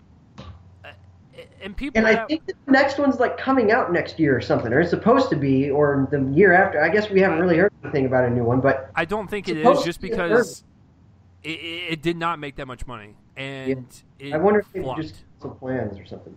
I have no clue, but here's the deal. Just a really quick rant, since we're kind of in the disgusting territory of movies. Let me get a little nasty here for a second. All these people out there that love the first one because of how cheesy it is, I get that. But what the fuck were you expecting with this one? Were you expecting some Oscar-worthy movie? No. So I don't understand these people, not Joel, but these people that have legit said, the first one was just so good, such a classic. It's cheesy though. So the second one is going to be cheesy, and the difference here is that the first one was cheesy and it knew it, and it used that to kind of just be really silly and off the wall and fun, and the actors worked, and the whole thing just kind of worked. I mean, it was silly, it was undeniably silly, but that's how most of Emmerich's movies work, with the exception of White House Down. I'm going to die defending that movie. I will make it a point on my deathbed as my last breath. Oh, dear Lord, please don't. White House Down was good. Anyway, with the exception of that movie, which was actually intelligent, he works in this sort of earnestly silly mode where he's got characters who, know their way around the dialogue that he works with most of it's bad dialogue, but it's catchy bad dialogue.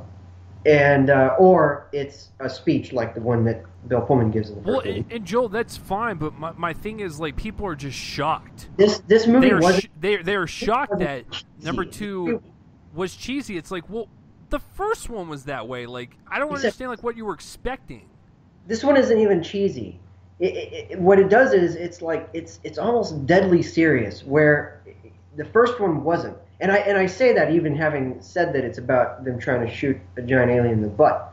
It treats all of this as completely except for one character, maybe two characters. It's almost completely earnest, and it's not earnestly silly, and so it falls apart there. And then there's the fact that none of the action makes any sense. They shoot it in a way that makes it completely incoherent. And all the visual effects kind of run together into a blur where I just didn't know what was going on in the action sequences. The Will Smith character was written out in this lazy way. It's just not a good movie, and it's not a good movie in some of the worst ways I can think of. It's just maybe I'm just I'm not a part of the hype train. I just think the first one is fun. It's passable, but it's not like just this hailing classic that everyone makes it out to be, and is just so shocked that the second one's terrible. You're gonna get like some level of terrible, fun cheese to the second one. That's just the way it's gonna go because that's how the first one is.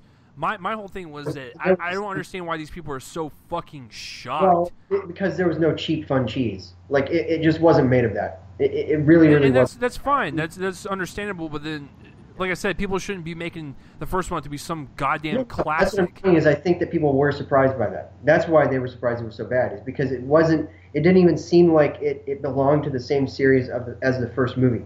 It didn't feel like the first movie. And that's fine. Maybe, like I said, this one was completely earnest. Played everything as a drama, except for like a couple characters, and so it didn't even feel like the first movie. So that's fine. I'm just saying the whole concept of the first one being such a goddamn classic is just over my head. So, let's move on to our very worst of the year, guys. Mine couldn't be any more appropriate for the time that we're in. Joel already knows what it is because I've ranted about it long enough on the internet, but I have not ranted about it on the podcast yet. So I'm excited to do that, and I'm excited for Joel to get his popcorn and fucking sit back and listen because I'm about to spin some shit.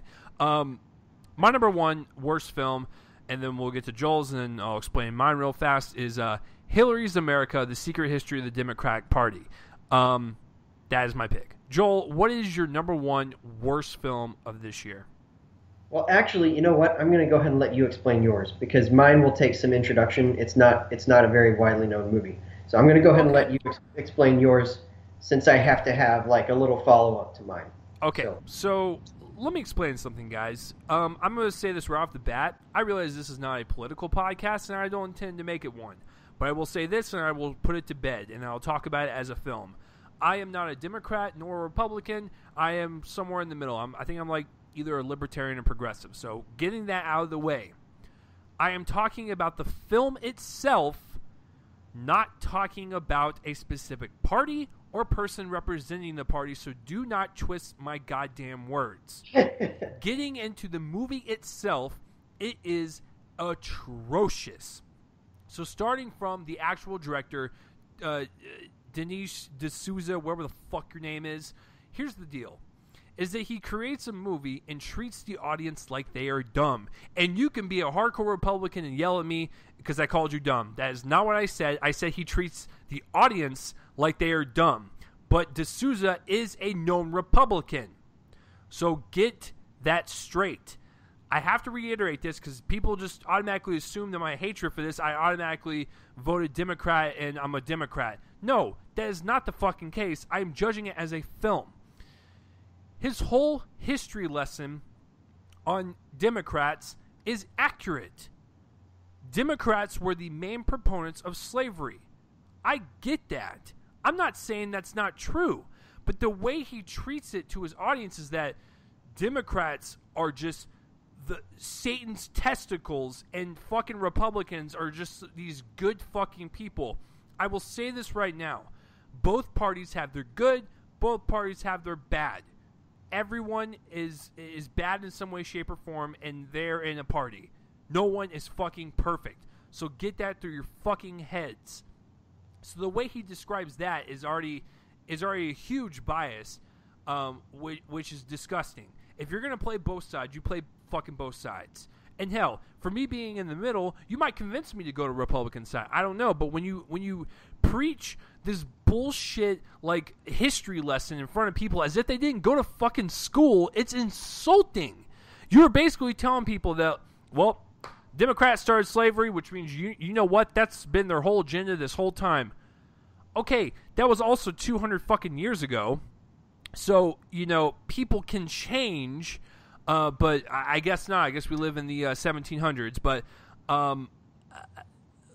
listen, from a filmmaking standpoint, the way it's constructed is extremely biased. I do not like biased propaganda. You need to have it play to both sides. Whether it be damning for the party or whether it be good for the party, you have to show a balance. That is what a good documentary does. This does not do that. And on top of that, they don't have anything on Hillary throughout this entire movie. They have maybe a couple points towards the end about, the fucking emails and shit. I get that. That is a huge problem. That is one of the reasons why I don't like her. But when you have shit on Bill Clinton, which doesn't even fucking matter in the grand scheme of things because it is about her. I do not give a shit about her husband. He already ran for president. His time has already passed. It is her turn. So if you're going to have dirt on her, please have dirt on her that actually matters and not have fucking dirt on people in her life that she has no effect over. So that to me is just so stupid. Like literally the entire hour and a half movie, she is maybe mentioned a few times, and they throw dirt on her a few times, which is fine. That's your whole point of the movie. I get that, but you concentrate on everything else so much, and you take up that history lesson for half of your movie that you completely just lose everyone else that is totally not in your biased corner, and that's really bad for a filmmaker. If you're going to make a political documentary, then you need to show a balance, and you just treat your audience like you're fucking 5 years old. Democrats started slavery. Democrats are the spawn of Satan. First, like I said, that was 200 years ago. People can change, but you're making it seem like Republicans are just so squeaky clean. Don't do that. That is terrible fucking rhetoric. I hate that shit. And what made it even worse is at the very end of the movie, they have an orchestra play either America the Beautiful or the Star Spangled Banner. I fucking forgot. But they play it and they like basically stroke their cocks. The Republican cocks going, yeah, we're just so goddamn perfect. And they even say at the very end of the movie that the elections are rigged, the voting polls are rigged, so please go vote for the right party and not vote for the scumbag Democrats or whatever the fuck he said. Just terrible rhetoric. Do not do that, folks. Like I said, I don't mind watching other movies from different perspectives. I don't mind watching anything that has a Republican view or a Democratic view, but you have to show a fucking balance. That is so goddamn important. Anyways, going back to the filmmaking. The reenactment scenes looked like they came out of Drunk History from Comedy Central. They were so poorly lit and so poorly filmed, it was just astounding that he got any money to do this. It was like a 2-bit student film project that you would present in your first class in film school. It was that bad construction-wise. And him as a narrator is so lifeless and so dull. He's not even fucking interesting at all. Like I said, guys, this is a propaganda piece. There's no fucking balance, and I will guarantee fucking to you that people listening to this right now will automatically assume that I vote for the other party. You don't fucking know me. And just to throw it out there, I didn't vote for any party in this election. So go fuck yourself. You totally just got that wrong. But if you want to believe in your own little fucking fairy tale world, that's fine. You do whatever you want. But what it boils down to is that both parties, even the people in the middle, every party's got their good and their bad things about them. No one is fucking perfect. This film is awful. It is atrocious. It is pandering to one audience and really kind of just spouting out terrible rhetoric. And people have called me a cuck online. People have said that I voted for Hillary and I get in bed with Democrats and stuff. Sure, you fucking believe that. I didn't vote for any of these fucking fools this election, so joke's on you, motherfucker. So, yeah, it's just a terribly put together documentary. I think, like I said, the biggest insult is that he treats their audience like they're dumb, as if they never went to a history class and actually read up on history. Everyone knows that that the Democrats were like I said, the main pushers of slavery. Lincoln is the one that was the front runner to abolish it. I realize that he is Republican, and I realize that the Democrats were the ones to do that. That is not the issue. The issue is that you make Democrats look like they're the worst thing on earth. Sure, you believe that. It's just fucking stupid.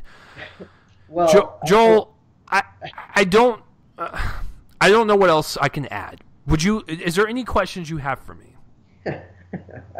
No. I only saw D'Souza's first movie, which was 2016 Obama's America. He's all about including the word America in his titles. But what I find funny, I haven't seen this, and I didn't see his previous movie, America, Imagine the World Without Her. But I really find it very funny that a friend of mine pointed out that in his previous movie, America, he was talking about how if Republicans might have started slavery, then that wasn't so bad. Which kind of runs at the opposite, like in the opposite direction of this movie, which is that Democrats started slavery, thus Democrats are evil, which I find very interesting. And it speaks to your point about bias, the fact that D'Souza is making this documentary not specifically even to stand up for Republicans so much as only to stand against Democrats. And I find that a very interesting I mean, terrible, but in an interesting way. I'll see it at some point, I'm sure. I'm sure that I will. I'm not looking forward to it. I'm not in a hurry, but I might at some point just check it out because of how many people are talking about it. Yeah, it's just it's bad. It's really bad, and like I said, I don't mind watching political movies and like exploring a party's history. I don't mind that, but when you have it constructed so poorly, it's almost an insult. And like I said, I don't mind having my mind open because I'm not closed-minded. I love being exposed to other things. So when you have a movie that is like Hillary's America, The Secret of the Democratic Party, that sounds interesting. I want to know more about like what kind of dirt they have on her or the Democratic Party in general. But when you're basically just spouting off history, making it seem like it's the spawn of Satan, which I'm not condoning slavery. Slavery was a fucking terrible time in our history. Then you're making everyone else watch the movie an idiot. So that is my whole issue with it, is the filmmaker and the filmmaking itself. So if you want to throw out that I'm a cuck, or I just love Democrats so much I want to go fuck them in bed or whatever the other terms that you have. You get okay, first of all, before Joel goes on his rant, do you guys fucking realize what a cuck is? A cuck is when someone in the relationship fucks another person while the other person watches. How is that cuck-like? It seems like, listen, I'm not going to point fingers, but it seems like to me, the people that respond with cuck are the ones that secretly want to be cucked. You idiots. Do you not know what that fucking means? And if that was your whole point to get a rise out of me, congratulations, you fucking did it. You can go suck on your mom's tit and eat a bag of Cheetos while jerking off to some fucking porn in the basement or wherever goddamn hole you come from. So That's an interesting activity. Yeah, fucking ridiculous. Anyways, Joel, I'm done talking about it. Hillary's America, The Secret History of the Democratic Party is the worst documentary I've ever seen in my life. It is one of the worst movies I've ever seen, and is the worst movie I've seen this year. So, Joel, take it away, good sir. What do you got for us on your number one spot? Oh, boy. Okay. Well, this is not one that people will have heard of very much, but, or very, unless they look really deeply into, like, releases every year. This one was, okay, so Steven Seagal was in 6 movies this year. Holy shit. This is a little known fact because nobody ever actually does any research on him because that's really depressing. But no, so he did 6 movies this year, and one of those actually got a theatrical release, and it was actually reviewed by the people over at RogerEbert.com. I think they were the only people that reviewed this movie. So I decided to seek it out. I was really interested to see it, and it's called Asian Connection. Oh my goodness. That sounds awful. Oh man, this thing is plotted. This thing is plotted around racism. Oh boy. So this movie stars Steven Seagal as a Cambodian drug lord. Okay. And I believe his name is Gan. Gan. Gan. Gan. And he is stolen from by this petty thief a fairly large amount of money. And this petty thief has a girlfriend who is of the Cambodian persuasion. This movie spends all of its time objectifying her in terrible ways. And the guy that she is dating is clearly a sexist, chauvinist pig. But the movie doesn't really respond to that. The whole thing, though, is basically if anybody has ever seen the film, oh my gosh, Samurai Cop. This one sort of feels like that. It feels like one of those things that's going to be talked about as this curio once people discover it. I suggest people not discover it. I'm just saying, but and this is a 0-star movie, so there's nothing like, ironically bad about it. That would not have gotten it 0 stars from me. It is an atrocity. There's a moment where there's a shootout by way of a car chase. Like in the middle of a car chase, there's a shootout. And you have Steven Seagal randomly firing his gun out of the window at something. I don't know what it's supposed to be, but it's supposed to be the car in front of them. He just kind of points his gun out of the window and shoots, not in the direction of the car, and yet bullets hit the car. That's the kind of movie that this is.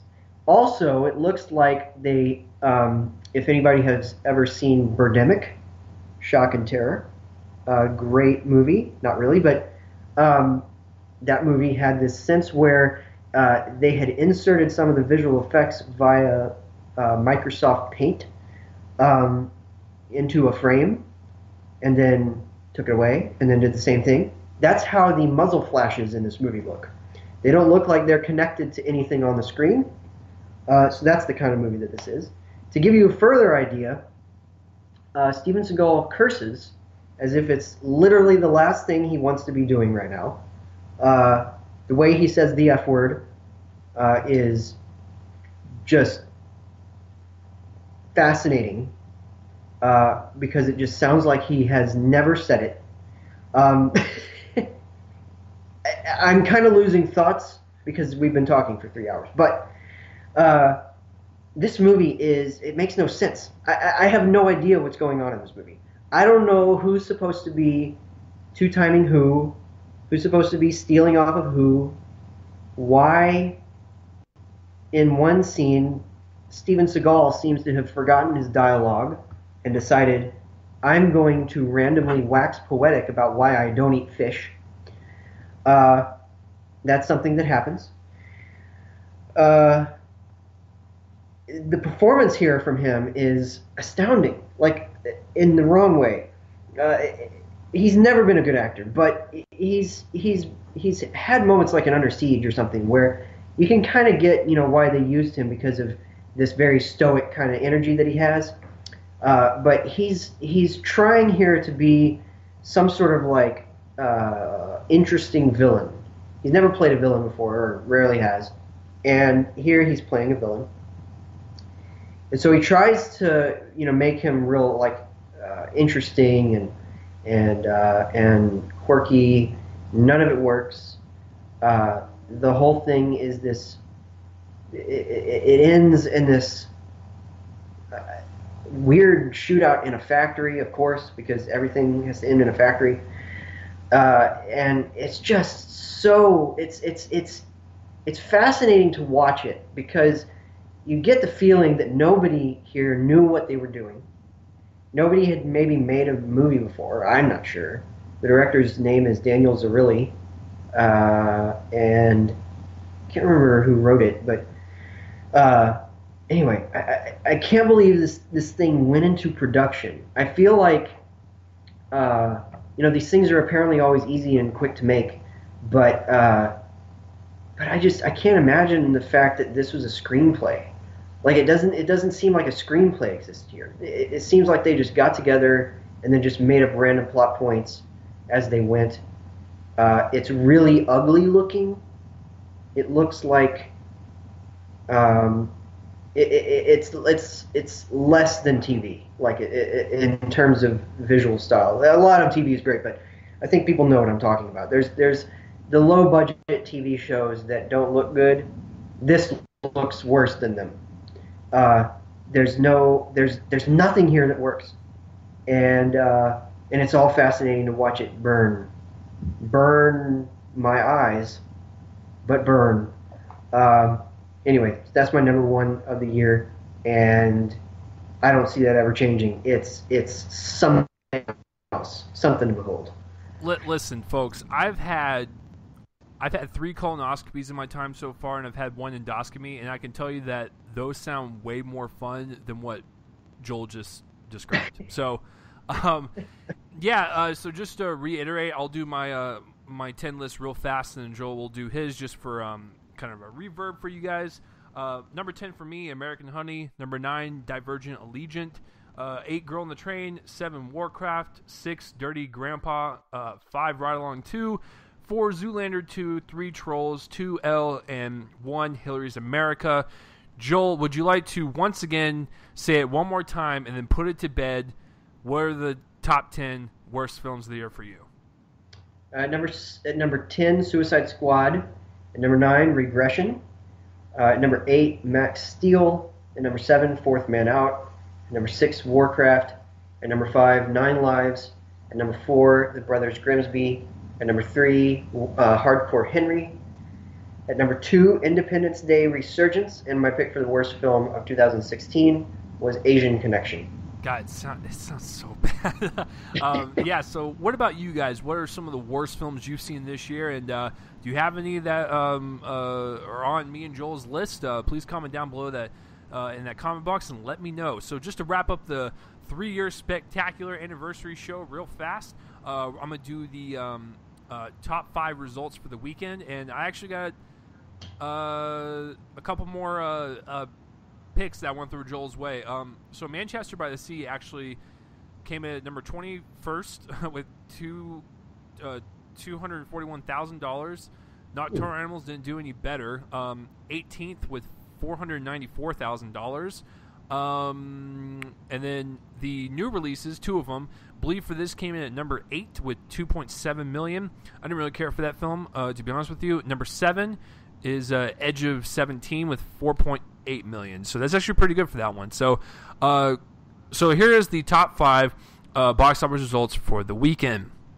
And I'm gonna ask Joel one question when we get to it, but I'm gonna just run through these real fast.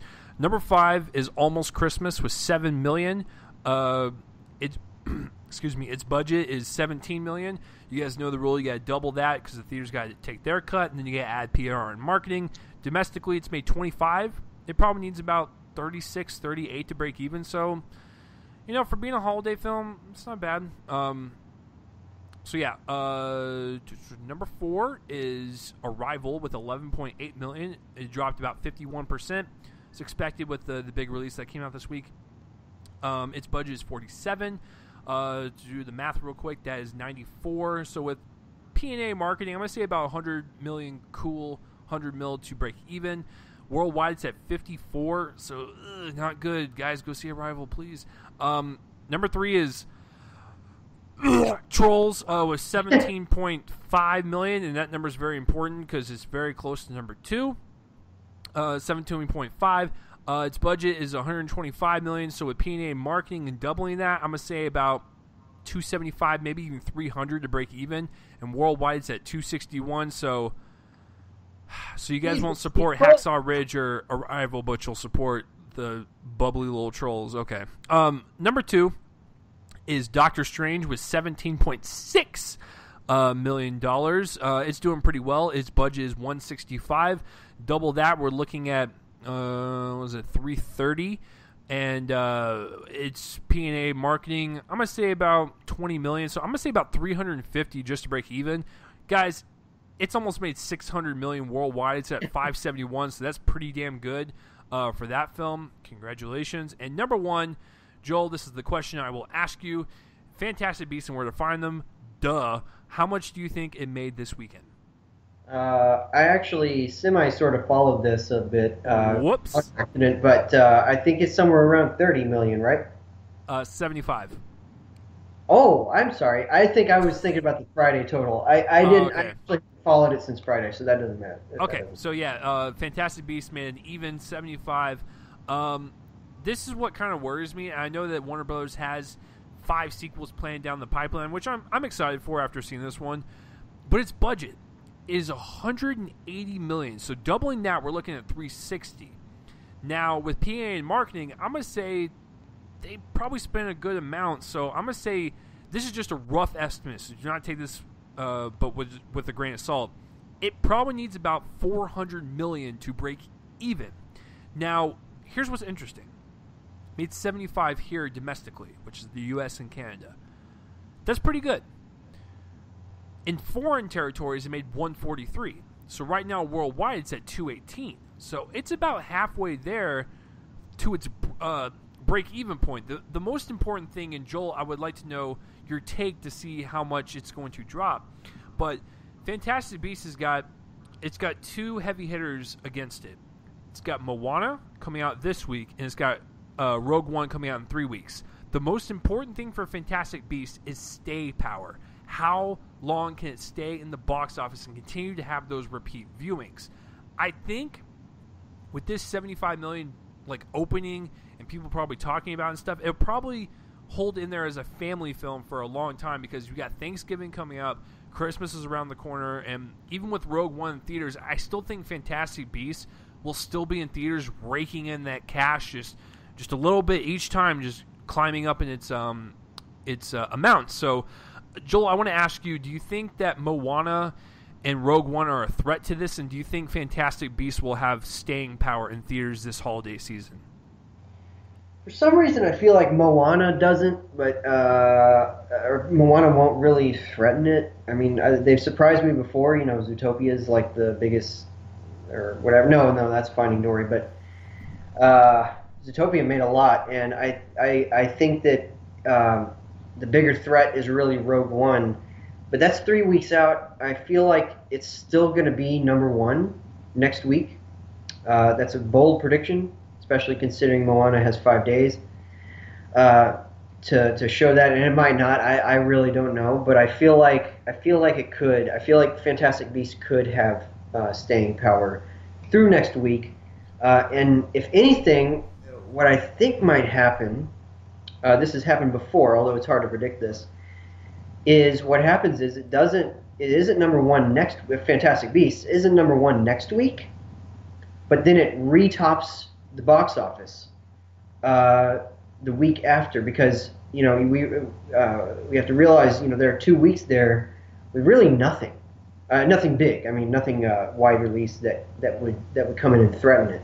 So unless Moana takes over the whole box office for the next 3 weeks, I feel like what we could see is a tiny drop in this next week, and then it gets back on top of the box office, and then people see it again over the course of early December, and then everybody goes to see Rogue One. So I feel like probably those 2 weeks where there's really nothing huge and wide coming out,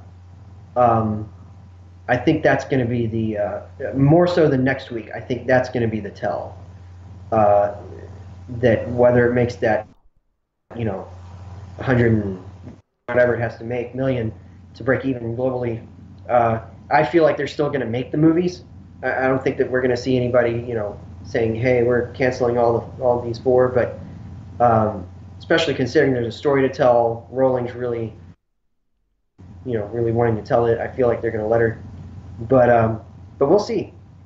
Yeah, it's up in the air at this point, but I'm really happy that it made 75. It's a pretty good debut considering the fact that, yes, it is in the same world as Potter, but it doesn't have the Harry Potter name in it. It is still an unrecognizable franchise for some people, so I think 75 is a good debut. So that will do it for the box office results, guys, and that will do it for this week's episode. I know we're going on 3.5 hours, but guys, this is the 3-year anniversary mark. I've been doing this every single week for 3 years straight. I think I missed one weekend because I was sick, but other than that, I really appreciate you guys listening every single week. I welcome the new people. I welcome the old listeners and stuff, like the older listeners. Not saying you guys are old, because you guys are sexy, badass motherfuckers. But no, I really do appreciate you guys listening this whole time, and hopefully I can continue to keep doing this, and I won't get banned off the internet in some way, shape, or form. So, this episode is out for you guys. I'm dedicating to you guys. 3-year anniversary mark. Let's make another year, another 3 years whatever the fuck. There's going to be more milestones, but I really do appreciate you guys are always the fucking best. So, Joel, just real quick, where can people find you online? You can find me at Twitter at Copling_Joel. You can find me on my website, which I've actually started writing on again now. I've had about 8 weeks of writer's block, but it's joelonfilm.com. And if you're part of Letterboxd, then you can find me. I'm under J Copling. If you're not on Letterboxd, get on Letterboxd. Yeah. And then I think I have a public page on Facebook, so even if you don't friend me or whatever, you can still comment on my stuff. Awesome. So, well, Joel, thank you for coming on. Only Facebook. So yeah, Joel, thank you for coming on the 3-year anniversary show. It has been fun, and Joel will definitely be back on. He is always welcome. And so for next week, guys, episode 157 will be another triple feature. I will do Moana, Bad Santa 2, and Allied. It will be a jam-packed show. It'll probably just be me, but that's okay. You know, a little less time the better. But I wanted to make this episode special for you guys. That's why it's extra long this week, and this is definitely the record-breaking longest episode I have ever done, and Joel was a part of that achievement. So thank you guys for listening. You can follow me on Twitter at RealChaseLee. Subscribe to my YouTube channel. Follow on Spreaker. Subscribe, iTunes, write reviews, rate them, tell people this is the definitive movie podcast. And even if you're spreading this podcast around just to spite me and show people that this is the worst podcast you've ever listened to, hey, thanks for the publicity. But honestly, guys, thank you very much. You guys are fucking awesome. And hey, if you made it through this entire movie podcast, God bless you. And you are not a movie fan, well, hopefully Joel and I convinced you to be one. Once again, the intro and outro music is done by my friend's band, Fervent Roze. Check them out. And speaking of that music, here's the bumper for the end of the show. Have a good day, good night, when the hell you're listening to this. I cannot express my love for you guys. You guys are always the best. Peace out, everyone. See you guys next week.